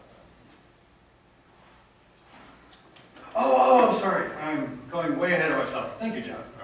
F is, Randall's gonna do it. yes, thank you. No, Grant knows exactly what I'm talking about. Good. So F is, and I would like an approval for a change order amount that I don't have to come to you guys for. So, only because of timing. I would literally bring everything you wanted to see at any time, but because obviously they're moving extremely fast. I know that there's some change orders that are going to be smaller, like, for example, nobody bid on 5 windows on the other side, they all bid on 2, we need 5. You know, that kind of thing. That won't be very much compared to if we decide we want to change order to do this side of the building, that's 25,000, that's way too much for me to do without you. So I was looking for kind of a decent amount, not too extravagant. Rick and I were thinking 10 to 15 as like Brant offered 50 to 100, which was very nice of him. I think that I'm not As going much as I like talking to you all. no, I don't want to do that. So I guess that's what I would like. And I'm pretty open to whatever you guys are comfortable with. It's just basically like you can't come with all the little ones. We'll have a lot. So. But I think a change order is not just a factor of money, it's a factor of what is the change. Right. These are so as Shouldn't this board be authorizing the change? Well, if you would like to, there are a lot of little things that we talk. Well, because we've talked. When we do our weekly meetings, so O'Neill's been Rich has been really good helping us figure out where maybe our architect kind of messed up with. For example, just one little example, so the frames around the doors, right? So these double doors, there was a certain gauge of steel for the frame that was recommended by our architect, but it was more of a residential gauge, not a commercial gauge. So Rich is like, hey, I think we should use this thicker gauge of steel for the frames around the doors. So that's more money, but not a lot more money. None of them are like design change items. They're the tile that was spec'd out, Rich was like, you know, that's really not commercial grade. A lot of these, you can kind of see where this is going. Commercial grade tile thickness. So that, you know, we're not going to change. Well, we might change where the tile kind of ends, but that's kind of minor. But more in terms of additional costs because of different materials. If that makes sense. He talked about, prod your memory a little bit, Mike, he talked about the railing, for instance, that's going on the ramp. Apparently it's listed as an iron railing. He wanted to know if we wanted it galvanized. John would prefer aluminum because we don't seem to be very good at maintenance around here. Those kinds of things, Mike would like to have authority from the board to make a decision on upgrades such as that and a limit. I'm all for this. My view of management for this board, I defer to your professional judgment on things at that level. If it gets big, I might be all. Okay. But every 1% is $6,000, and so every 12 grand, it's 2% of the budget. Seems small. I was going to give you more. Okay. I had 50 written down again, then I cut that to 25. So that's too Well, high. whatever. I mean, again. So what are we talking about? Are we talking about total, or are we talking about per episode? Per episode. I would go with total. Okay. I would go with total, and then anything beyond Okay. whatever you're authorized to do. First of all, I'm in favor of it. Okay. Especially if we're talking about it's a material change. Right. And if you start talking about a design change, I would like to see that. Okay. But a material change where we're talking about a railing or a doorknob, you figure out it's not gonna work here or whatever, I think that's fine. Okay. Yeah. I would be in favor of somewhere around 15,000. Okay. And that's total changes of up to 15,000. Okay. All right. So, Well, So talking. Hold on, what? And I will, well, as far as seeing everything, so you're definitely always going to see everything. Well, we'll start bringing them and putting them in, I guess, a separate consent judgment packet for, you know. Could we have somebody from O'Neill come into these meetings and update everybody? I think we could. Why don't Maybe we, totally. that would be so nice. Okay. we did that during the fire bill. Okay. It was monthly meetings. Yeah, we built a $3 million fire station and we didn't have to do what you're asking. But the contractor came to every single one of our meetings and gave this full body an update.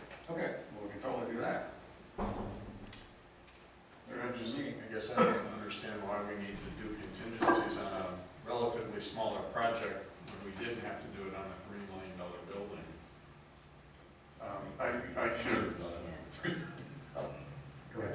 I can appreciate, given the short window we're trying to squeeze this project in, that we might set up this type of system.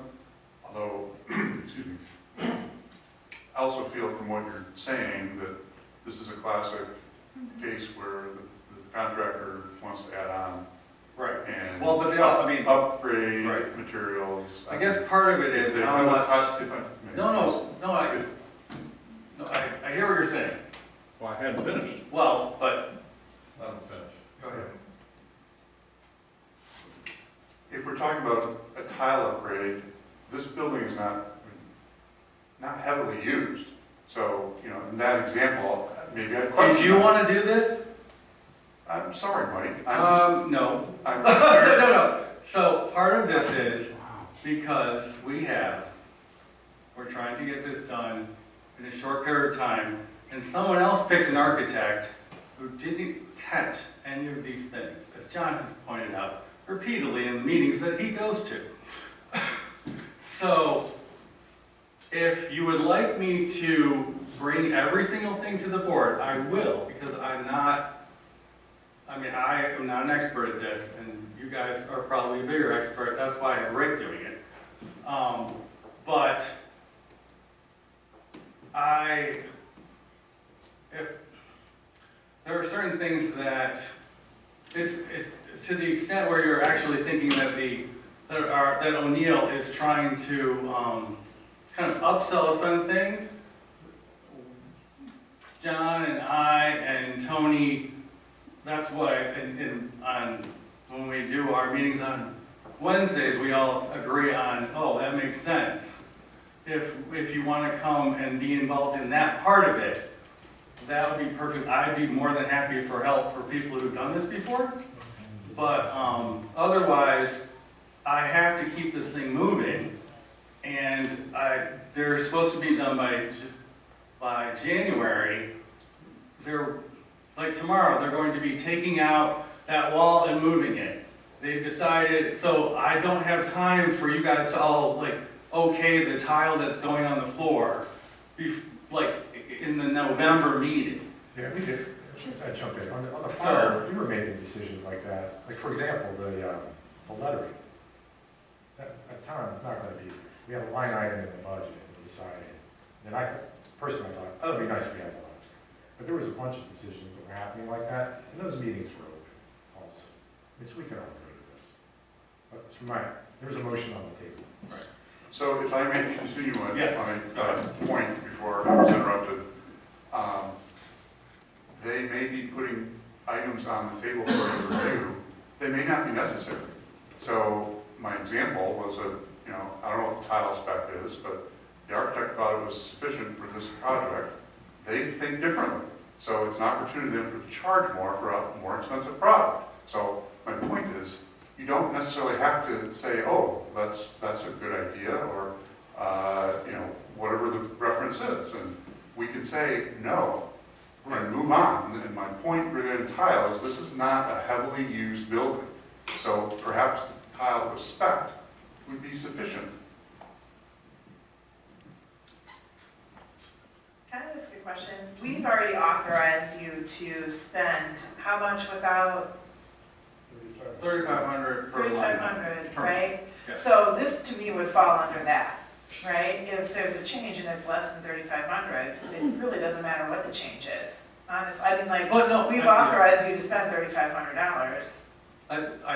right?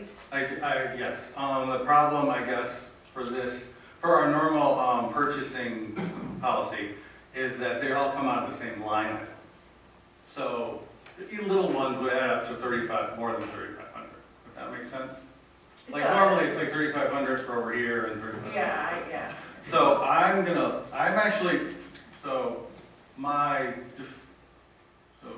Dan's point, John, would you like to explain, because a lot of them you agreed with. So did you think we were picking things that were not? Well, I asked him to bring back a price for us, so I wasn't implying authorization or even that I would buy an aluminum handrail. I wanted to know what the cost difference was. That was a week ago. I haven't heard anything. Right. I mean, any changes would be over and above, but there should be a credit coming back if we've already paid for a certain thing. I think you're talking about the contingency that they built in? No. No? No, I'm saying They that do have if they did a allowances. bid, let's say they did a bid for this handrail, Mhm. and they have a cost for that handrail, and it's something that's figured into, Right. then there's a credit coming back for that handrail versus this one. Now, the difference might be Right. $100 or whatever, but the fact of the matter is, if this handrail is $200 and this is $1, it's only gonna be $100 to upgrade for this. Correct. That's the- And some things have allowances, so Right. it's. Yeah, I don't know if they're gonna credit us back. Well, Oh, they will, John. that's one of the things you gotta talk about. I I don't think think we see a credit, I think that we just see a substitution. That's my impression of what they do. So if they itemize their bill, and I have yet to see a bill, but if they itemize their bill, it would be, for instance, galvanized handrail, and it would be so many dollars. You haven't signed the contract, right? Mike, Yes, go ahead. I've talked to Rich, and there's several things that he say is coming on their budget that's gonna come back to us as a credit.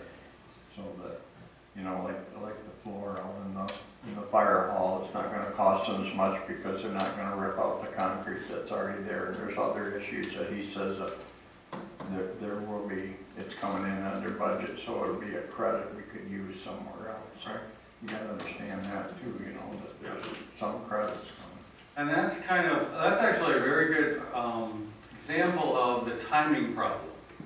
So last week? Well, actually 2 weeks ago, when we first started talking, the specs said to rip out that whole concrete floor, build it all up, and then put concrete on it.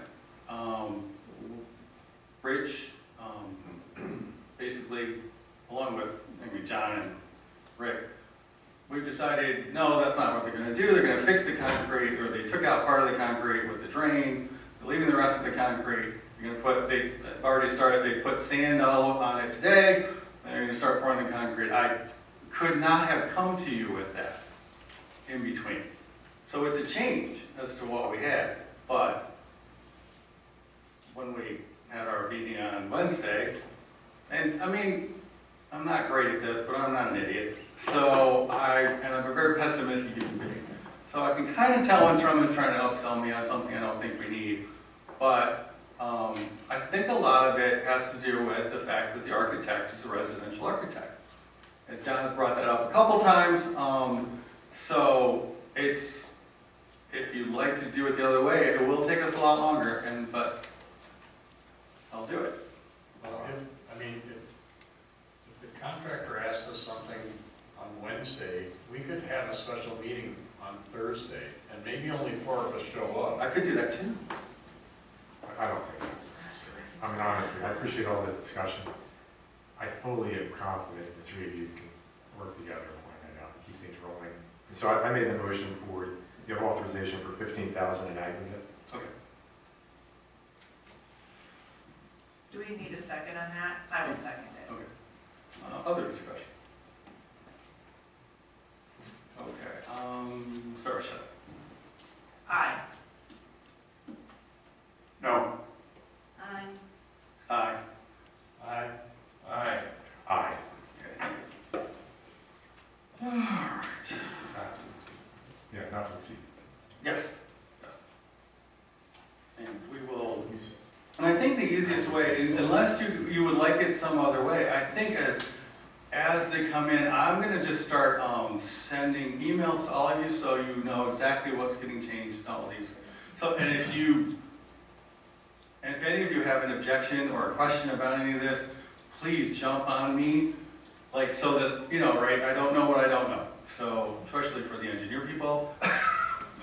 Okay. Fair enough. So, let's see. G, right? Yes, so G. Oh, road commit. Okay, so this one's relatively simple. We basically, I'll take credit for it. Basically miscalculated how many meetings I thought the road committee would have over this fiscal year. And after talking with Brant, so John came and said, you know, we have very little left in that line item, so. There's nothing left. Oh, nothing left. We had 100 when you told me. It was $100 when I told you it's Great, correct. good stuff. So, I would like approval to increase the funds in that line item to I guess now, add another $3,125, which should take us to the end of the fiscal year for one meeting a month. We can always redo it if we have to, but. Yeah, fair enough. This background looks like we're on a glide path probably to 9 a year. In the summer, it's probably every other month, and then we get closer to budgeting, it's every month. A couple years out, it could be, I don't see it being less than 6, but we'll never be more than 12. Okay.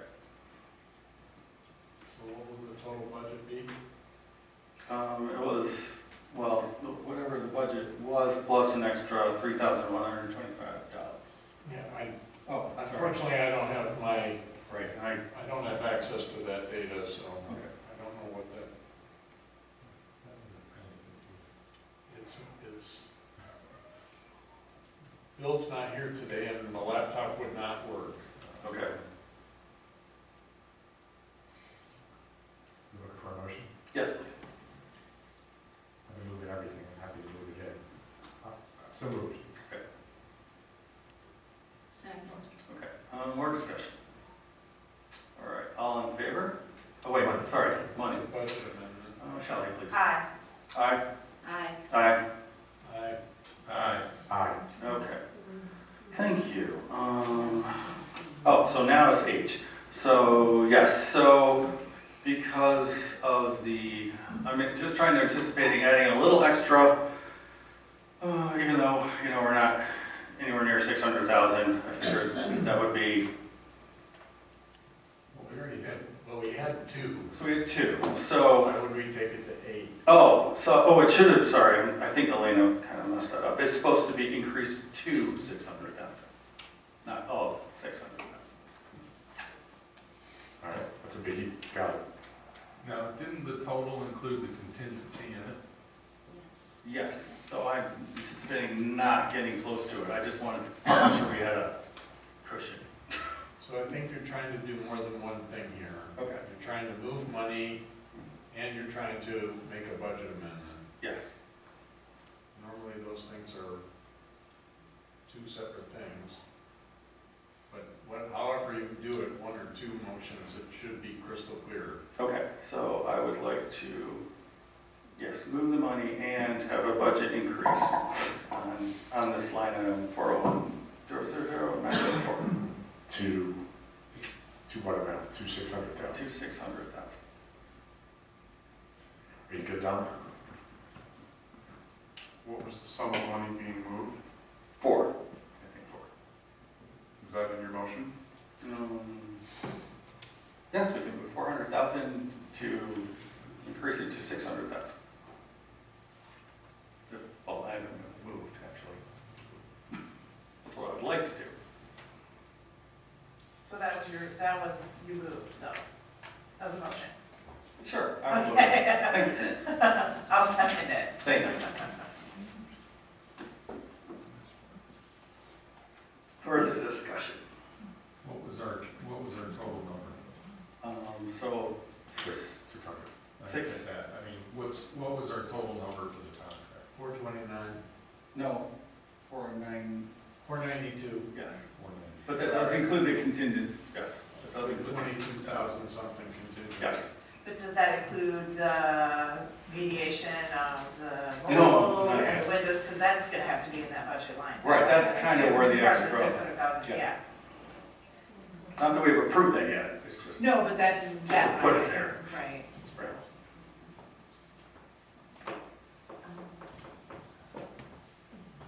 Can I ask that the motion be reread? Because isn't this a two-part motion? It's a two-part motion, correct.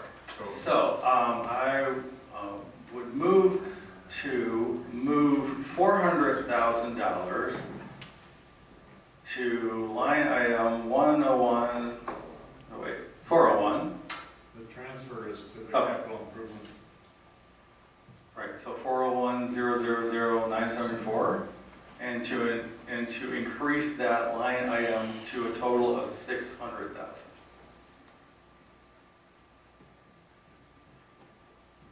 Should I second? Yes.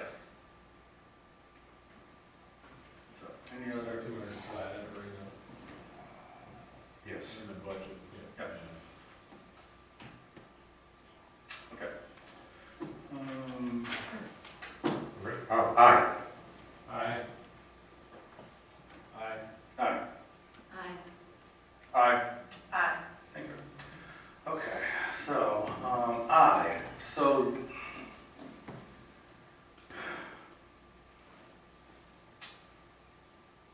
yeah, John, you don't have your, I don't have access to the database. okay, John, do you need my computer? Can you reach anything?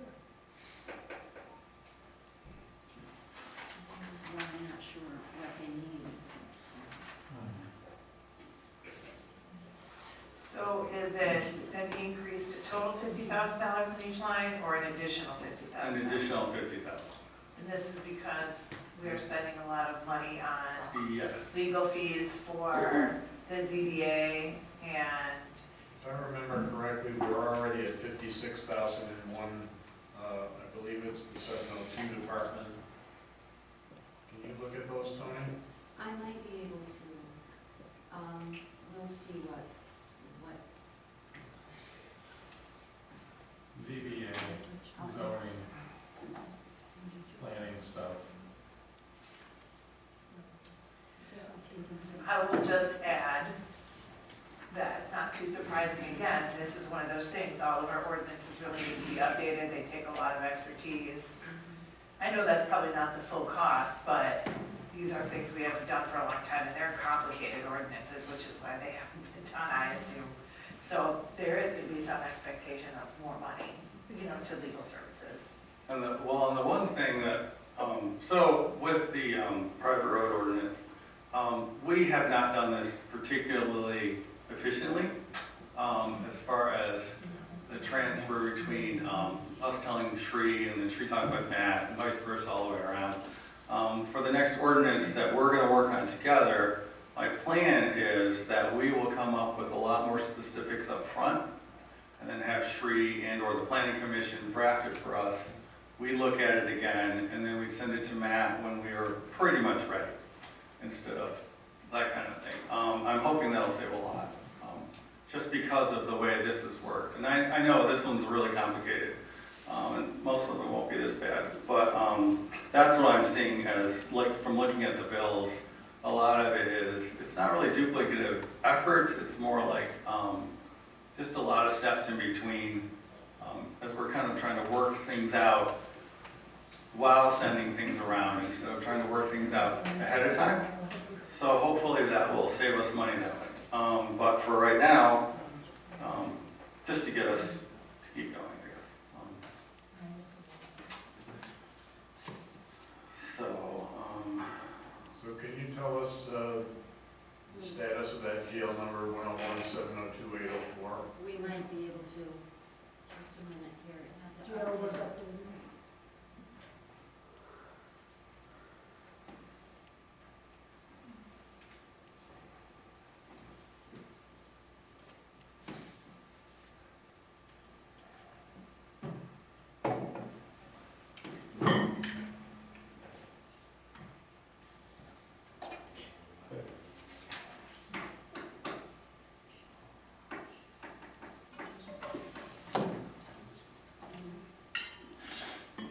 So is this the same thing of moving and increasing? No, these are just increasing. This is in the general fund. Yeah. Okay. We budgeted $100,000 for legal in the general fund, and so far, the last I checked, we've spent $85,000 and only halfway through the year.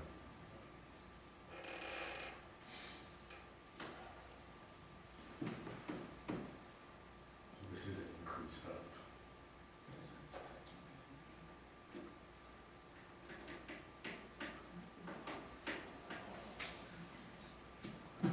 I mean, luckily the next one's, next ordinance we're gonna work on, the planning commission's already done, so shouldn't be that bad.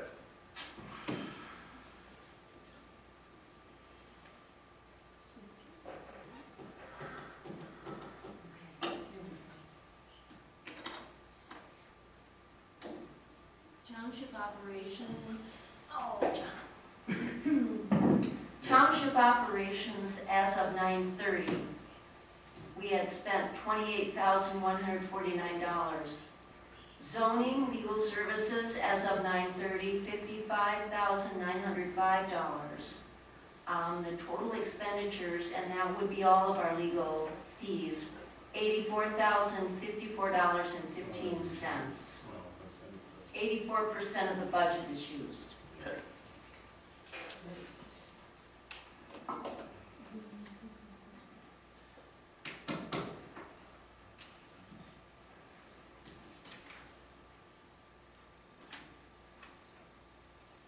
We get a volume discount, Matt? I've been doing what I can. Pass out more pens. I'm fine with this item. Is there other concerns? I'm fine with this item. Okay. I don't know if there's any other concern, any discussion. Can I just say that this body seems to think that budget amendments are some sort of an anathema, and they're not. A budget is something that you set out at the beginning of the year and you think this is the way things are going to go, and then life happens.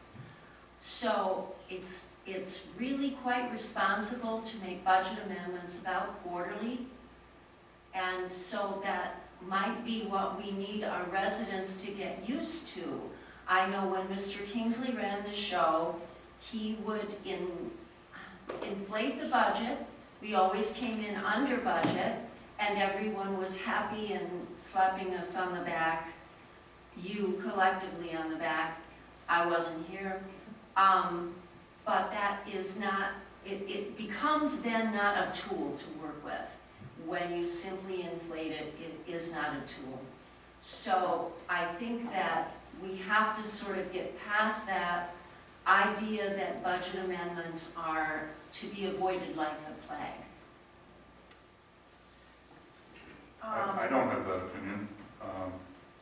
And I'll make a motion to increase the legal services budget for line items 101-702-804 and 101-264, sorry, 101-264-804.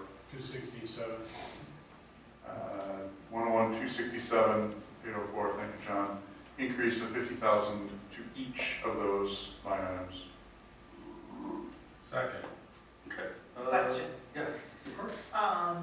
The zoning, there's the zoning and then there's the general. If there are, what did you ask me? Is the, it's okay, I want to make sure that we get it right, so. I was just curious, where does enforcement fall? Yes, is enforcement covered, the legal cost of enforcement in general? Yes. So it's in there, okay, that's what we want to make sure. Any other questions, discussion? Go ahead. No, but I want to respond to Tony. Okay. I don't see it as pulling teeth, and I agree with you that, I mean, there's factors that come up, you shouldn't shy away from making a budget adjustment. But there is the practice of budgeting poorly. You gotta make your best guess, and I've seen people actually, and I'm not saying it happened here, just, that's why you really have to look at this and say, was there a mistake or is it justified? And I think we're doing our due diligence to say, is it justified? That's all. I'm in agreement, and I think it also leads to the longer-term budgeting and expenditure discussion we've been having. Yeah. The trepidation about spending an extra $5 or $10 here, there's real trepidation if you're not sure where you're at, both short and long term, because we have excess in the general. You'd like not to go into that randomly, but in some way that you know where your bounds are. Yeah, that's coming up. I think that speaks to that. Okay. All right. Frank? Aye. Aye. Aye. Aye. Aye. Aye. Aye. Okay, thank you. Waive flyer approval for tax mailing. Yes. Yeah, I would like to make a motion to authorize us to spend up to $900 to have this wave flyer printed and included in the tax bill mailing. Wave will be reimbursing us for that expense. Second. Other discussion?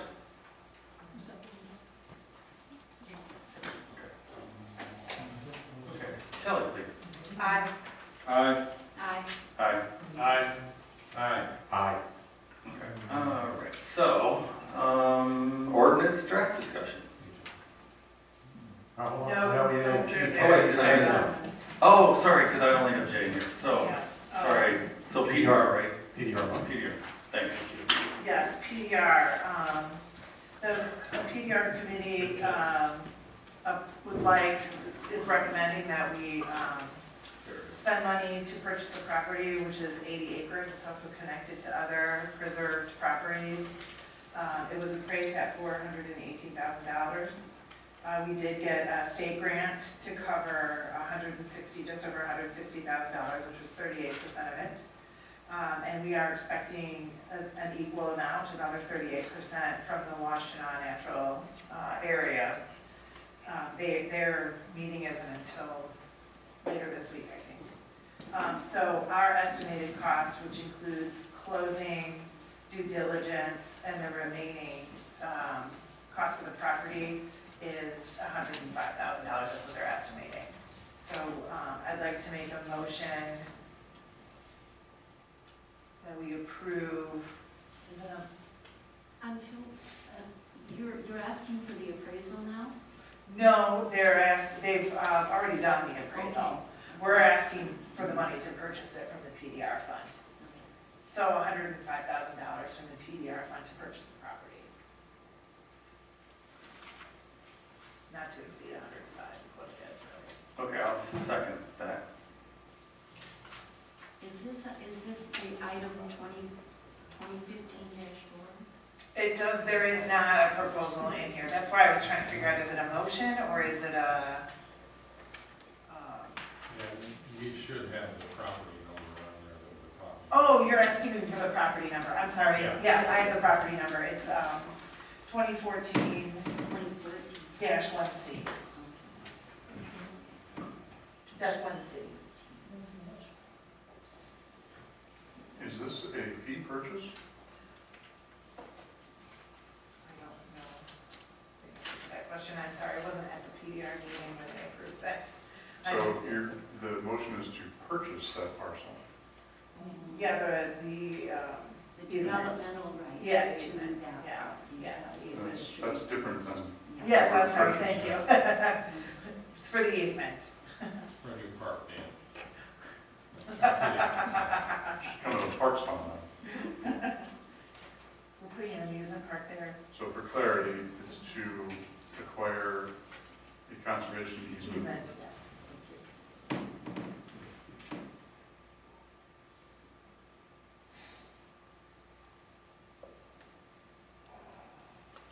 And this comes out of, just for clarity, from the village. How much did you say, Shelley? Not to exceed 105,000. Okay, yeah, because it's got our share and this is 98. They told me our share was close to 100, but they wanted a couple extra thousand in there to make sure they could cover due diligence and the closing costs.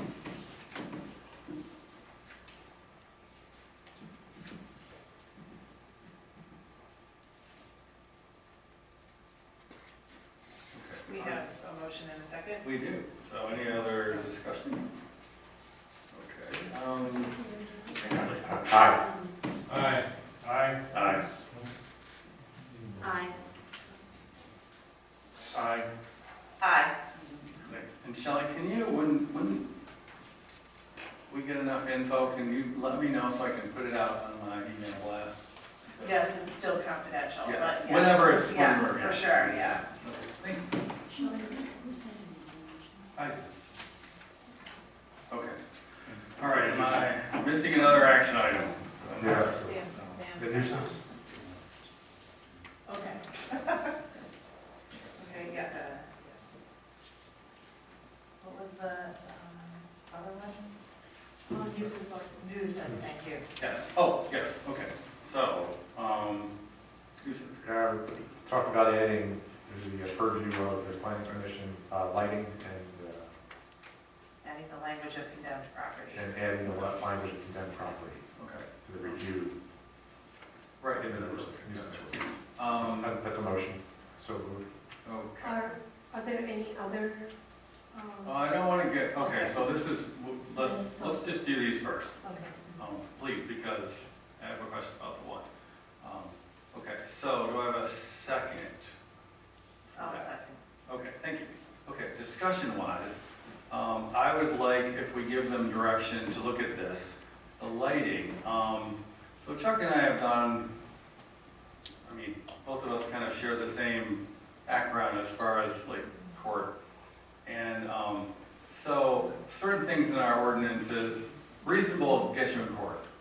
Lumens, all right. so, you know, because Connie and I talked about this too, and so if we would like them to look at the lighting, I would like them to try to come up with standards we can measure with something. If that makes sense. Okay. Fair enough. Right, I mean, it makes, you know, it's just one of those, I'm not against it at all, it's just for enforcement purposes, making it very clear, I guess, that's what we can do. Like on the commercial projects, like the recent church, that was discussed at great length. We have a whole section in the zoning ordinance now on this topic. Right, so. How that fits into the Right, yeah, so. residential model. Yeah, and I think, and I can just speak in front of the planning commission too, is if they do see something in the zoning ordinance about lighting they want to look at too, right? We should do these things together when we can. For the lighted, so this is not, oh, sorry, wait a minute. So for street, you're thinking of something very specific for the condemned property thing, is that what you're saying? Oh, it was just, yeah, very specific. We had one enforcement issue last year where the lady who was living in property passed away, and the house was a security risk with a lot of stray animals, and the building itself was condemned. We didn't have anything in our ordinance to immediately respond to it, but we leaned on with the Washington County to address that issue. We reached out to social services and all the departments. So at that point, the county made a recommendation that if there's something in our ordinance very specific to that, then we can get started, and then they can always chime in as needed, because they can only look at the building itself, but not the site. Okay. Like site cleanup or something with the condemned property. I recall, I'm not quite sure, but that's what prompted this discussion. So it was more like blind and safety, but not expanded, like in very specific case. But you don't have to put it out there for planning commission. I can come back to the board when the recommendation comes back. Okay. I mean, maybe, can we talk about it? Yeah, sure. Before, because I think. There's no rush Okay. on it. I definitely, because the lighting, And with regards to lighting too, I think that raises a good question that might prompt the planning commission to take a look at the zoning ordinance to make sure that they both speak with each right, other as yeah. well. I mean, it's good, because that's why the animal one's there, I think. Okay. So, I do have one question, what people think about it. There's a lot of old farms out there that have farm lights. Right. And those farm lights are like, right, yes. And if there are still some around, still in existence, and that is a very, very bright light that you can see from a long ways away. So, I mean, when we're looking at these kind of things, we gotta remember that there are lights that have been in existence for quite some time. Right. And I don't know, that was the one thing I don't know about those, because I don't have one, is whether they're just always on, or if they have switches or any of that, so. It gets dark. Right. So. Well, that's where asking the planning commission to look. Yeah, and it's good, I mean, that's, yeah, so, okay. Any more discussion? Okay, I guess this one's all in favor? Aye. Okay, opposed? Okay, thank you. All right, so now, hopefully, now we're on the 11A. So, Sri, I think we were able to, based on your past request, we are able to bring to you the entire ordinance, all articles 1 through 5. oh, wait, sorry, I'm sorry. Jeff, would you like to break for 5 minutes? No.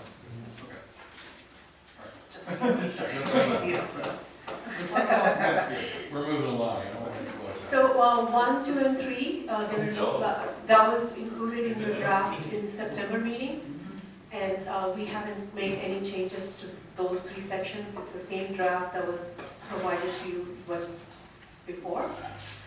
Article 4 and 5, we wanted to make sure we captured your intent and discussion from the last meeting. Mike, can I ask a general question? Yeah, go ahead. Rather than going into would like to revisit the foundation. Thank you. Yeah, I don't usually need prompting for the microphone. I think you know I'm not a fan of this ordinance. And I want to test two things. One is, I like to make data-driven decisions, and I'd like to understand, if you know, how many times in 2024 or 2025 have roads or driveways resulted in a negative outcome regarding the safety of our residents, as far as vehicles being able to access? Because in all the years I've been on the fire board, I have never heard of one. We already moved past this. Am I wrong? We already eliminated those guidelines in the road, in this ordinance, did we not? Yeah, I don't want to go back and rehash this ordinance, for the love of God. We do not need to do that. I cannot do that again. The people are waiting for this ordinance. We need to make a decision, and we need to get it publicly debated, and we need to move on. In fact, it's less restrictive than the current. It's way less restrictive, and the audience that was here when they heard us clapped, and they were happy. You have your opinions, I have mine. And I'm Absolutely, you I'm can vote entitled- it down, but we're not, we cannot go back through I'm this. entitled to mine.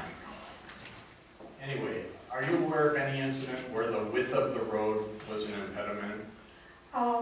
I think that would be a good question for our fire department, because they're the ones who usually drive the fire Thank trucks you. on the road. And then I have one other thing. As you know, I strongly oppose including driveways in this ordinance. We have had a private road ordinance for a long time, and there's no doubt that it requires updating.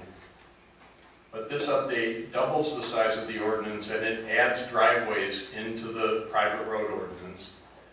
And according to the third page of your memo, you've identified only 22 shared driveways for a total of 4 miles, 4.3 miles. And I just don't understand how less than 24 driveways justifies including driveways in a private road ordinance. Can I comment there? John, you made that comment repeatedly, and it's just inaccurate. Section 5 explicitly discusses the concept of driveway. We've rehashed this now, I've lost count. And so I know you're opposed to it, and I respect your opinion to be opposed, but they keep coming back to that. If you read Section 5, and specifically paragraph 6B, this topic is covered in its entirety. The problem you may have is we've never enforced it all these years, is what you may be attracted to. So to revisit this now, at this late hour, I second what Shelley has brought up before. I think that's just total misinformation saying it's not in the current private road ordinance as it is.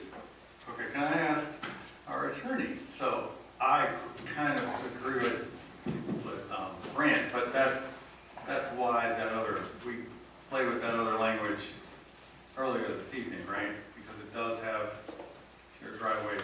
It doesn't say that, but it's less than 3, it's what we use as shared driveways, right? Correct. Okay.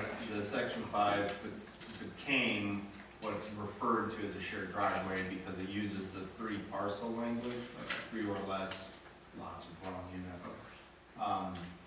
The other reason the shared driveways are more pronounced in this version is that the shared driveways are proposed to provide frontage, and then frontage gives you access. So that's a very important zoning concept. How the engineering side of it, not my bailiwick, but the zoning access side. Okay, thanks, Ryan. This is not a zoning ordinance. Oh, leave me a note. Okay, all right, so, I think it's okay. Should have it for John asked on 2 Yeah. points, I think those have been addressed. Okay. So Okay, so, yes. They haven't, No, yes, we're good. right, Sure. okay, you're good.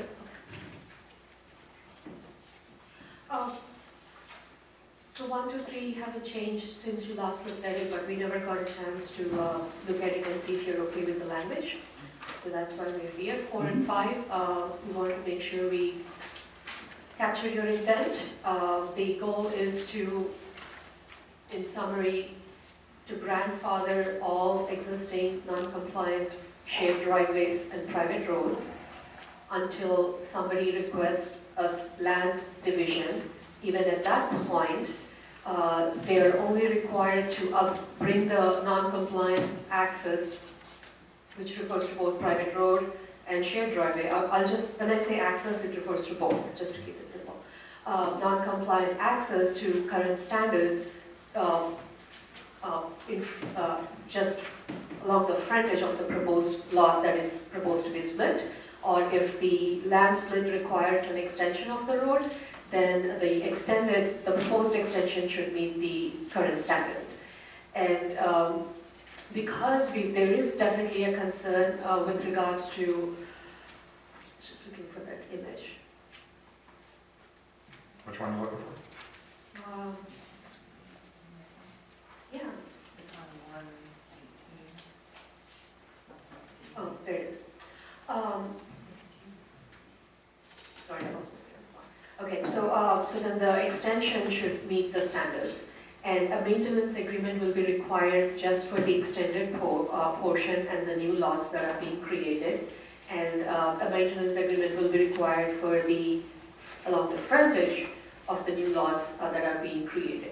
But since we talked about the concerns of the safety and many other issues, we're going to take that opportunity to do a site inspection and then create a baseline of where it stands, how non-compliant it is, and then educate the residents that are on the road saying, hey, we just received a land split application, we looked at the road, these are the places where it's lacking, just an FYI. And then at that point, the residents that are not part of the land split have a choice whether if they wanted to upgrade it at that point or not. It's a choice we left that to the residents. Is that what the board? Yeah, that's what I recall. I think for the splits, the last thing that we kind of didn't really quite get to, probably my fault, is what Jeff had asked, what we're talking about, where so right now, it doesn't really matter how many splits. We're only going to make them to that one portion. Is there a kind of a limit to that sort of idea, so that if there are more than, I don't know, Some large number. yeah, a larger number, then we would like that person, not the rest of the people on the road, but that person have to do the best they can, or ask for, or get a variance to do the whole private road. I think that's what we talked about, right, Jeff? You probably don't remember. Eggs, whatever. Okay. So I guess that would, so if you have a very large piece of land, and they want to split and put in like 10 houses, or whatever, would that change your analysis of what that person should have to upgrade the road to? Or how, or where, or any of that? Or are we just going to go with, it doesn't matter how many splits? Because I don't think we've really talked about that. Or I talked about that. So you're saying hypothetically, if the end of the cul-de-sac, instead of 2 splits, There's there's like going to be 10. 10 splits? Right. You know, 20, 30, 40. I'm not in favor of splits, period. I mean, no, at the point that somebody, I said if there's an existing lot that was there prior to the, when the road was constructed, it's one thing. But then when you start to see splits and people adding onto the road, you're creating a road. And to me, it changes it. So do you think? I don't wanna get to where we have people that wanna buy, and we've just addressed it, that wanna buy a lot. They're the last one on an area that has a cul-de-sac or whatever. They're the last one there. We shouldn't penalize them for being the last one and to say Right. you have to bring All everything right, up. that one's covered. Exactly. We covered that part. The one that I'm saying, if somebody is coming in and they're doing multiple splits, they should be creating a road, because they're actually creating a subdivision, or they're doing development. That's what that is. But they don't have to do that till they build, right? That's part of the, they don't have to put the road up until they build. That's another There's, part. That's where you start talking about frontage. But for, That's let me see if I can back up a little bit. No, Okay. that lot existed, So- it's the ones adjacent, Oh, start fair enough. splitting. Sorry. So you would, okay, we'll use that example with, the one at the end with the cul-de-sac. So let's say that's a very large piece. Any roads inside of that piece that are being split would then, yes, would have to be brought up to the private road standards.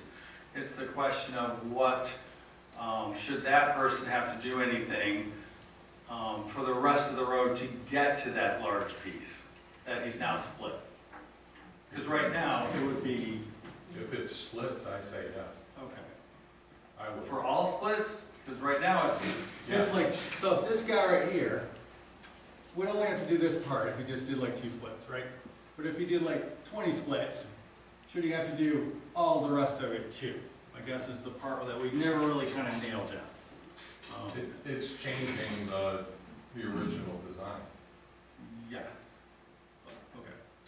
But so back to that question, which is, if I split my property and you're telling me now I'm responsible for this section of road, am I responsible for that section of road before I build on it? If I have no intention of building on it right now, and I split it, I don't have to maintain that road, right? That's a Or It's a good question. So if they're required to do any improvements, the current ordinance, the recent amendment that talks about deferral, any improvements can be deferred until they decide to build on the property.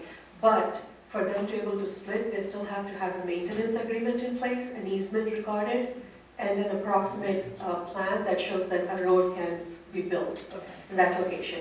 But they can, the ordinance provides option where they can defer the site design and actual construction at a later time, but with an understanding that they have to comply with the standards at the time of building, because things might change. What if they decide to build a road 15 years from now?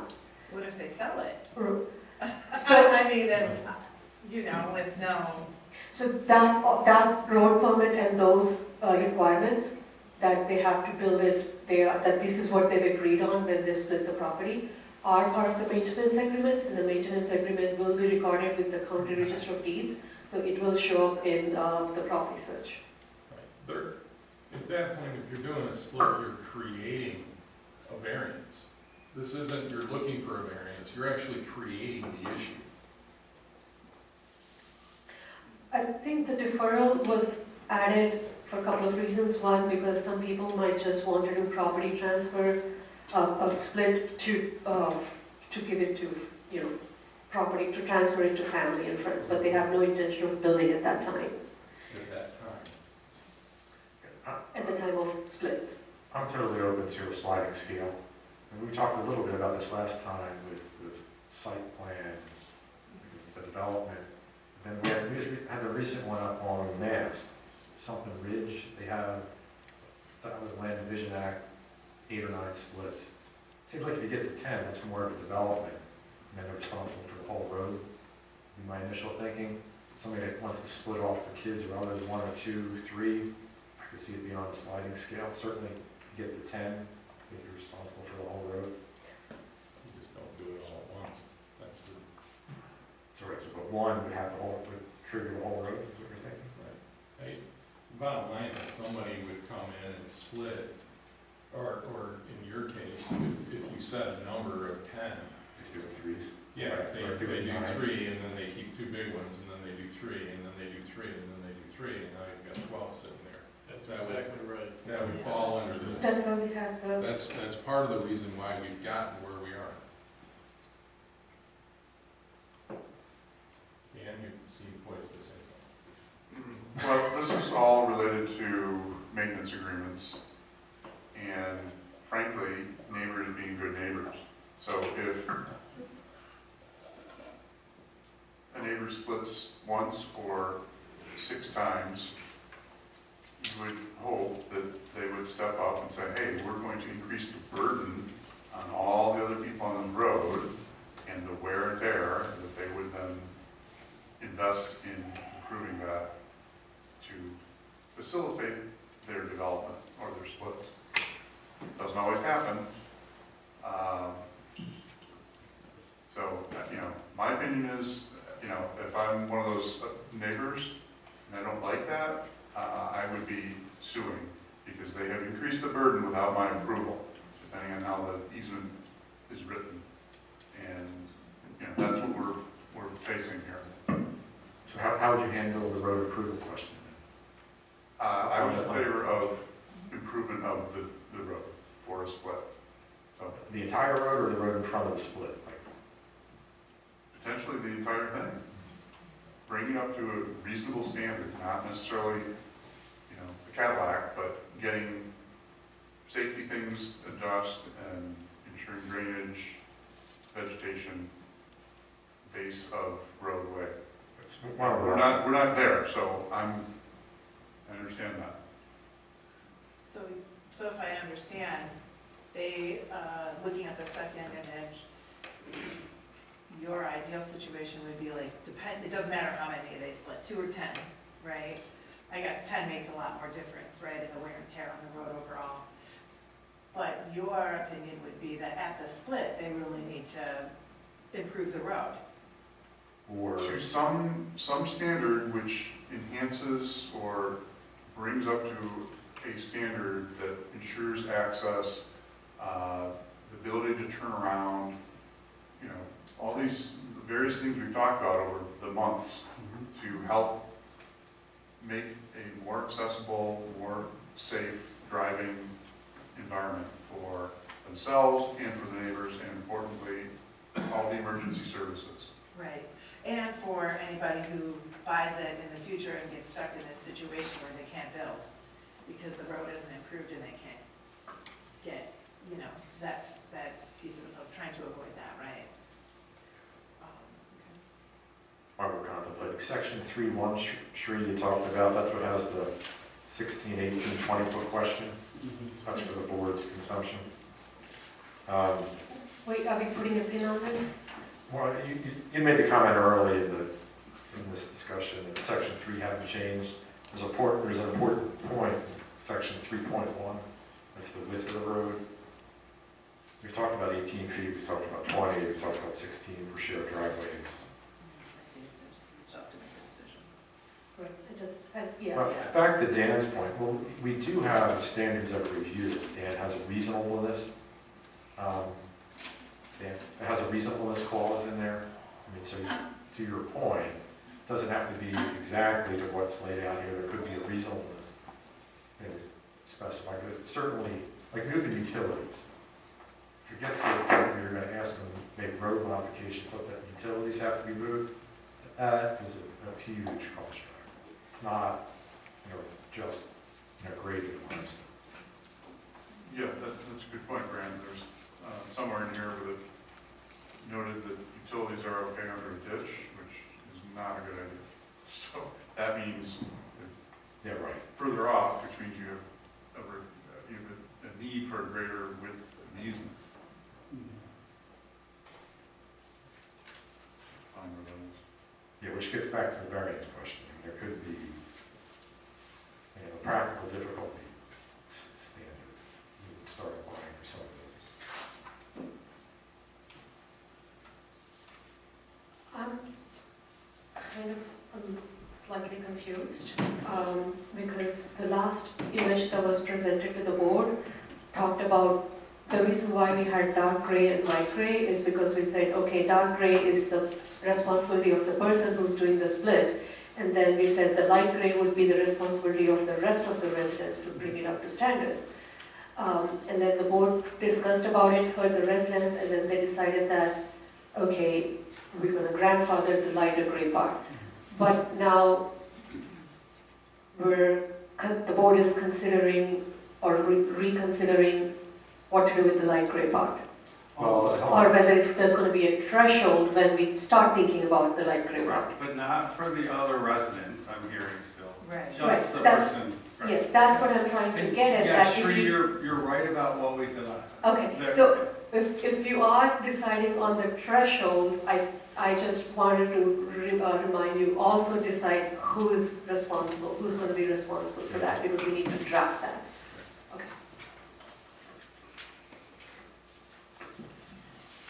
I think looking at this image, it might look like, straightforward. So I just wanted to bring up an example. Maybe then you can think about, what it means on a load. Because, roads are not just straightforward. They kind of evolved. They're organic. So like the East Millar Road, it kind of evolved organically. Let's say this guy is doing 6 splits off of it, but he's at the end of the road. They're going through a lot of other properties, then we also have to, if improvements are need to be made, then we are dealing with, again, the same question of neighbors.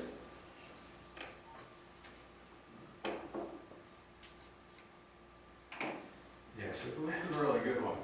So for the yellow, he would only, with what we thought about from last time, he would only be responsible for that one part right in the yellow, in his. Or whatever he brings inside, that Yeah, means, right, he brings it. like if he's bringing a road in Yeah. to get frontage, that new road has to meet. Right, and that's, okay, so, and we kind of all agreed, from what I remember, that the rest of the people on that road should not have to do the rest of the road, because that was not okay. So, And while we're at it, we also made a small clarification to the number of points, because we don't want to repeat the same mistake that happened. Let's say he's only doing 3 splits and he's pulling it right off it. Then it is still considered an extension of that road, because the number of lots are counted where that road meets the public road. The reason why that has been clarified with this ordinance is because that's how the Washington County Road Commission also looks at it. When people go to apply for a driveway permit at that point where it meets the public road, they ask for a commercial driveway permit if that road is serving more than 3 houses from that point. Because they have to look at all safety, site distances and everything. So this, if they put an extension from here, that should meet the standards of a private road, because it's so farther and. So, I respect Jeff, Dan, you guys are just talking, so our variances, so what do you think? We have the practical difficulty, minimum deviation, and safety are the 3 predicates for each of the variants. Do you want, or any time a split comes in, do we want to discuss each of those 3 and what's required for that improvement over what's dark gray and what's light gray? Is that what you're thinking, or?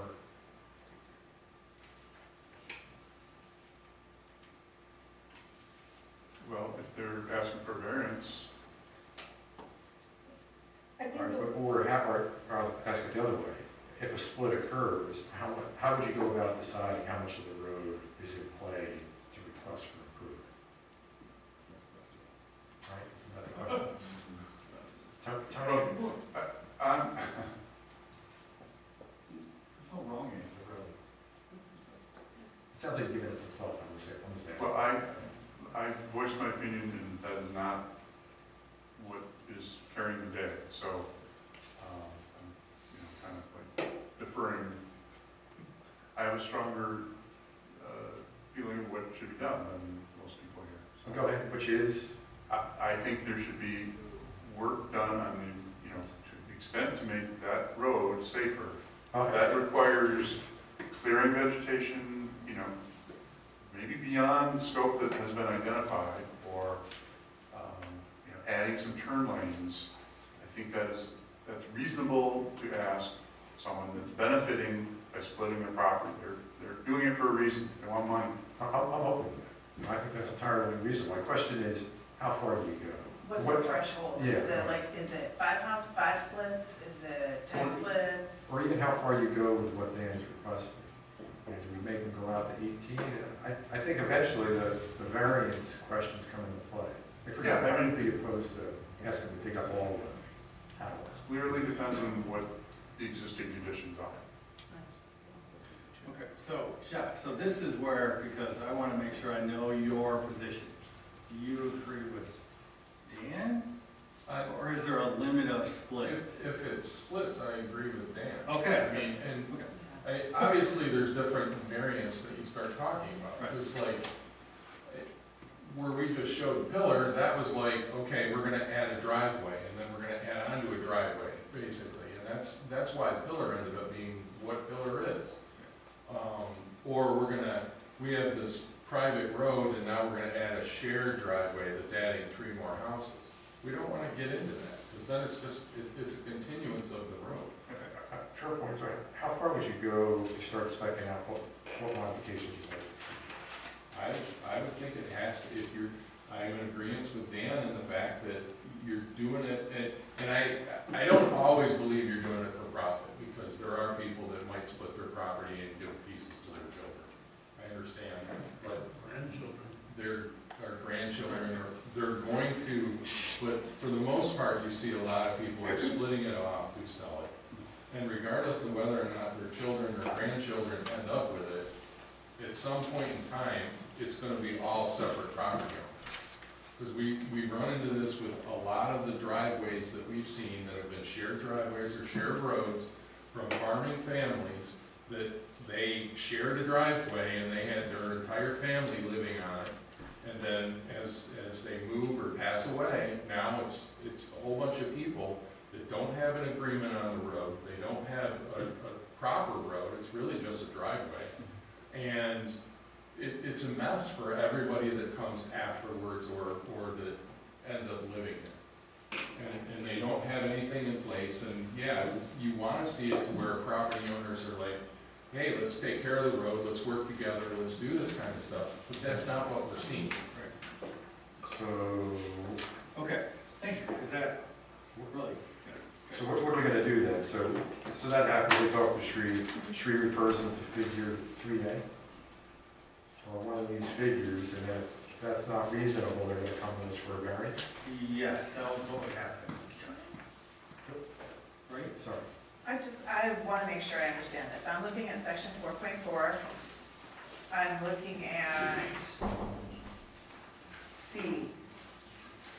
This says, when a private road or shared driveway extension is necessary to provide access to newly created lots, so this is just split lots, right? The applicant shall be responsible for construction of the extension in full compliance with the current standards for new private roads or shared driveways in this ordinance. So we already have in there that they have to fully comply and build a compliant road. A Right. section of a compliant road. So the debate here is, and this has to be approved by the board. So the debate here is that it could come in front of the board and the board could say, well, yeah, you're building a road for 10 new splits, but what about the 5 houses that already exist there, and what are we gonna do about that? Shelley, if you look a little bit further to number 3, C3, it says the remaining portions of the pre-existing access are not required to comply with the current standards.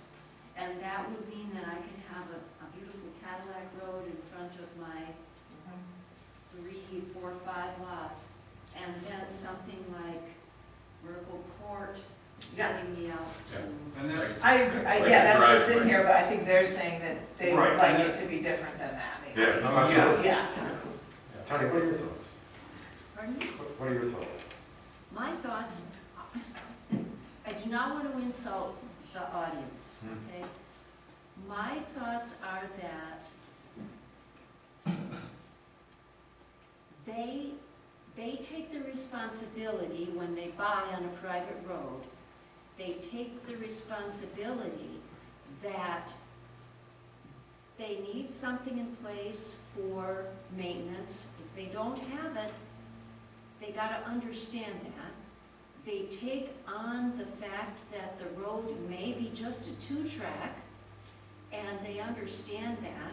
They take on the responsibility that maybe a fire truck or even an ambulance can't get down to help them.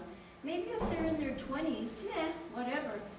But where do we get personal responsibility in on this?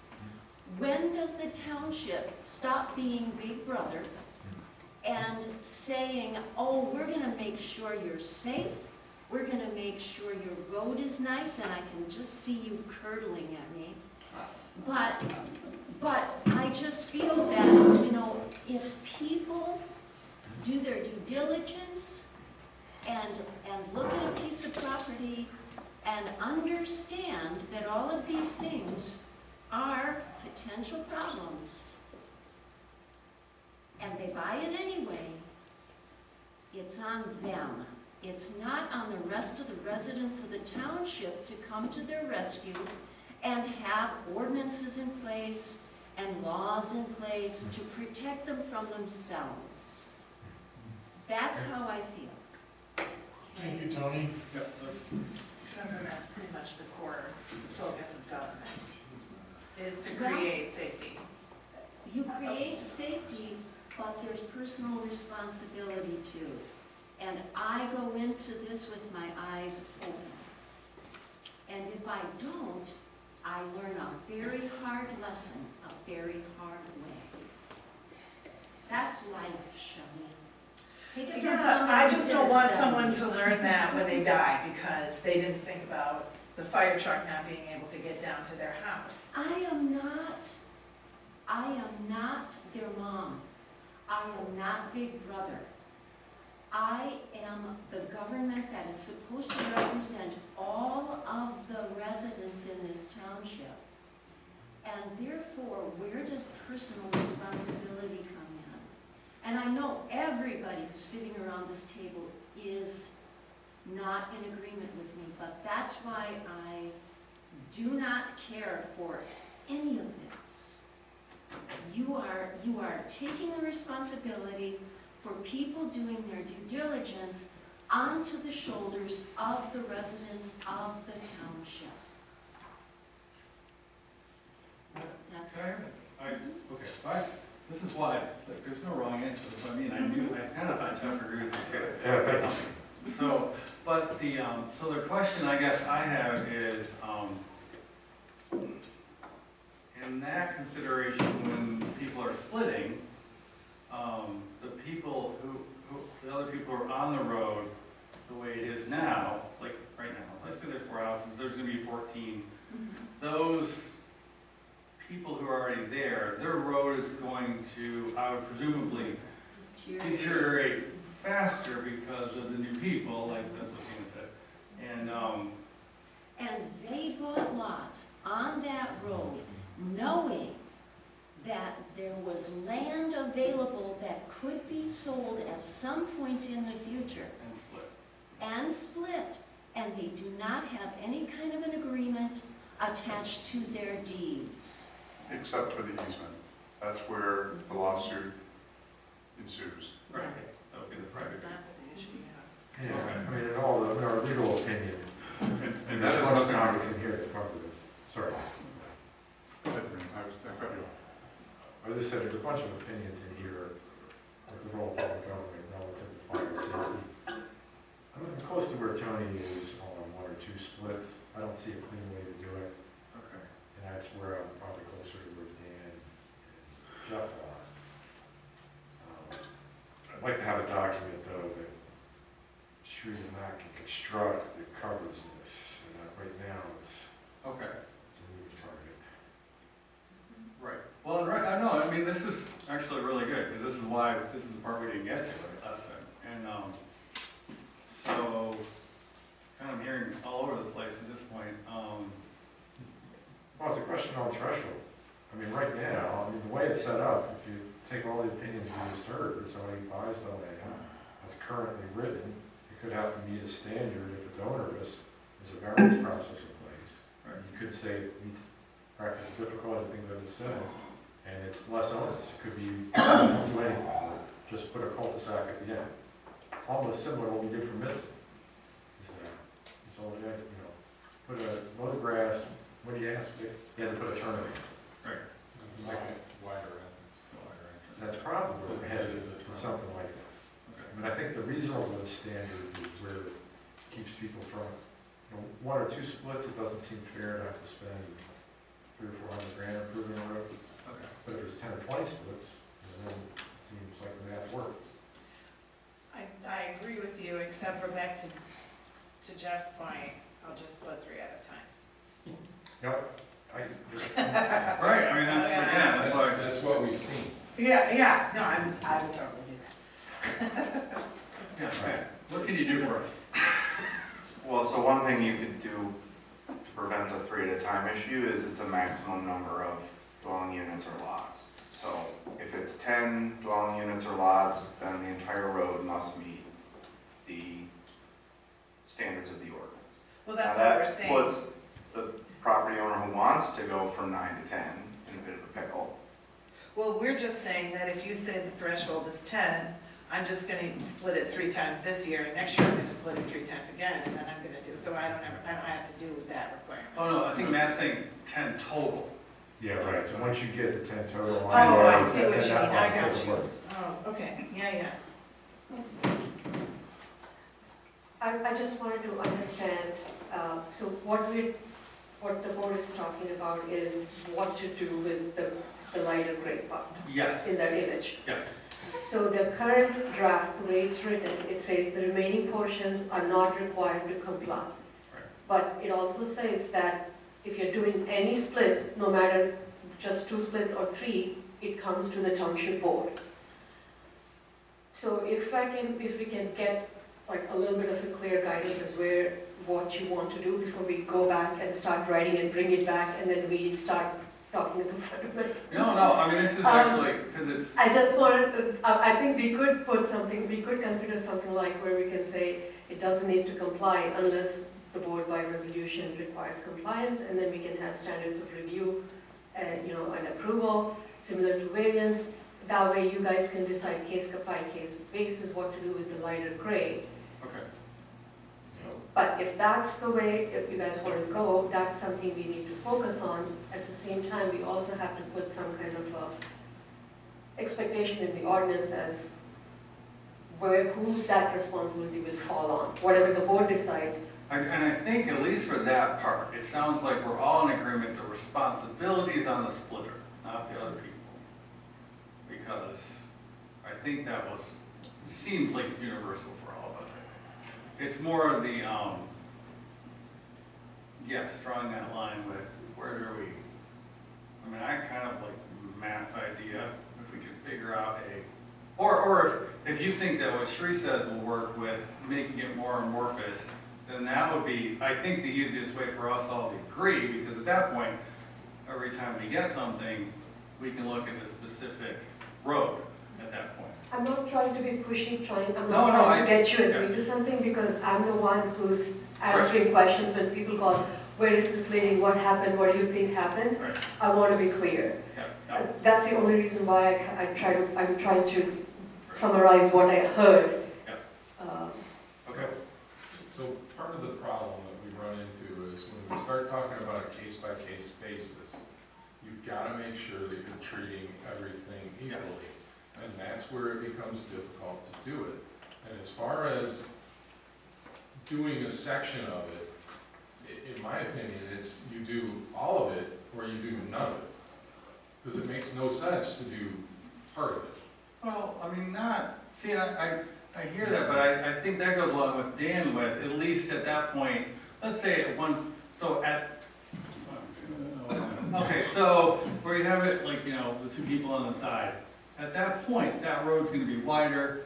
If you need someplace for trucks to pass each other, that's a good spot. It's something that helps.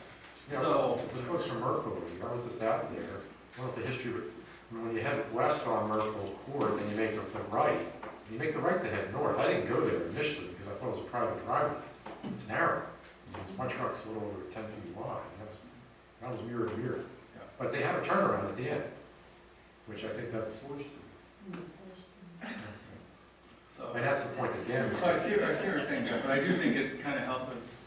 It's better than bad. Well, the standards of review are meant to address your concern. They're absolute. Can we do something to make it the standard of review, like, so that we're doing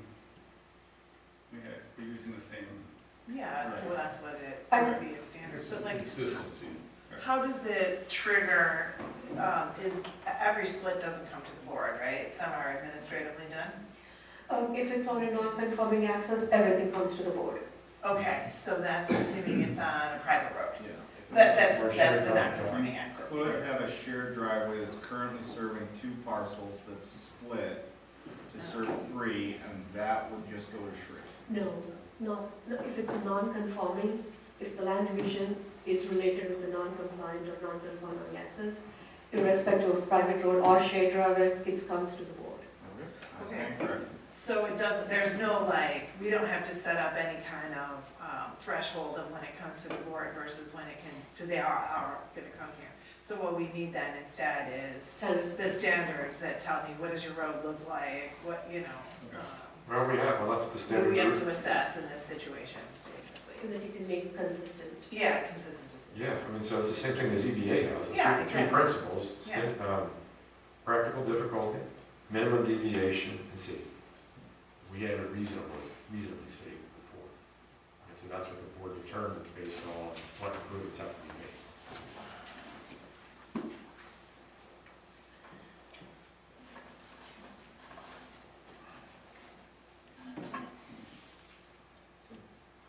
It would be great, Sri, if when you go back and include this, if you could give us some examples of standardized questions based on the conversation, so we have somewhere to start. The decision almost seems to be, it's either we go, what Tony's talking about, we just, like we did for everything existing, we just move on. Or everything comes here with a standard review. I don't see anything fair in that. I think because we're making a shift, I would prefer if everything comes to you, maybe down the line after a couple of years, once we have established a pattern, maybe you can reconsider. You share rights administrative, but until you are at that position, we're like, okay, this is where we're going, this is how we're going to do it. Dan, isn't that kind of what you were getting at? If it comes here, you can then make the statements of, there's some improvements that can be made. You can have a standard for how that happens.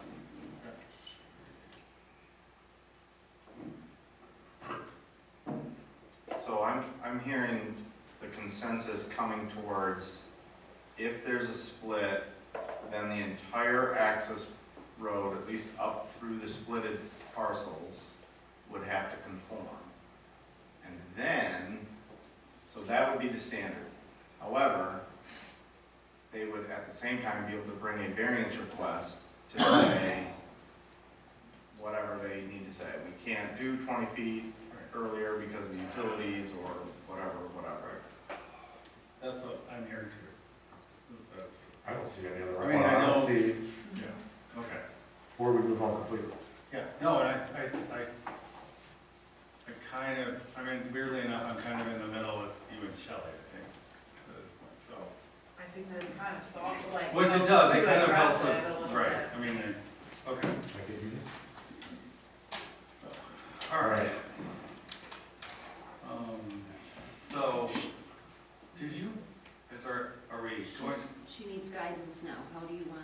the- well, I think, that- So I just added this note to myself that unless the board determines otherwise, and then define otherwise standards of review, thresholds, responsible parties, timings, and condition of approval. okay, It's what Matt just summarized. No, that's not the language that goes in, that's just a note to myself so that we can Yeah, come right. back with. What Matt summarized there, I think. This is to say the standards of review, which I assume would be included.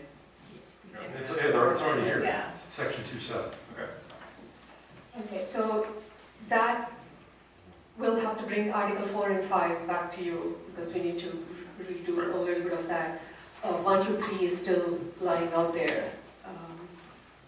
And did you, based on your, are there any, like, we can go section by section, Mike, however you want to read this? Oh, no, that's what I was gonna ask, like, so for, those, okay.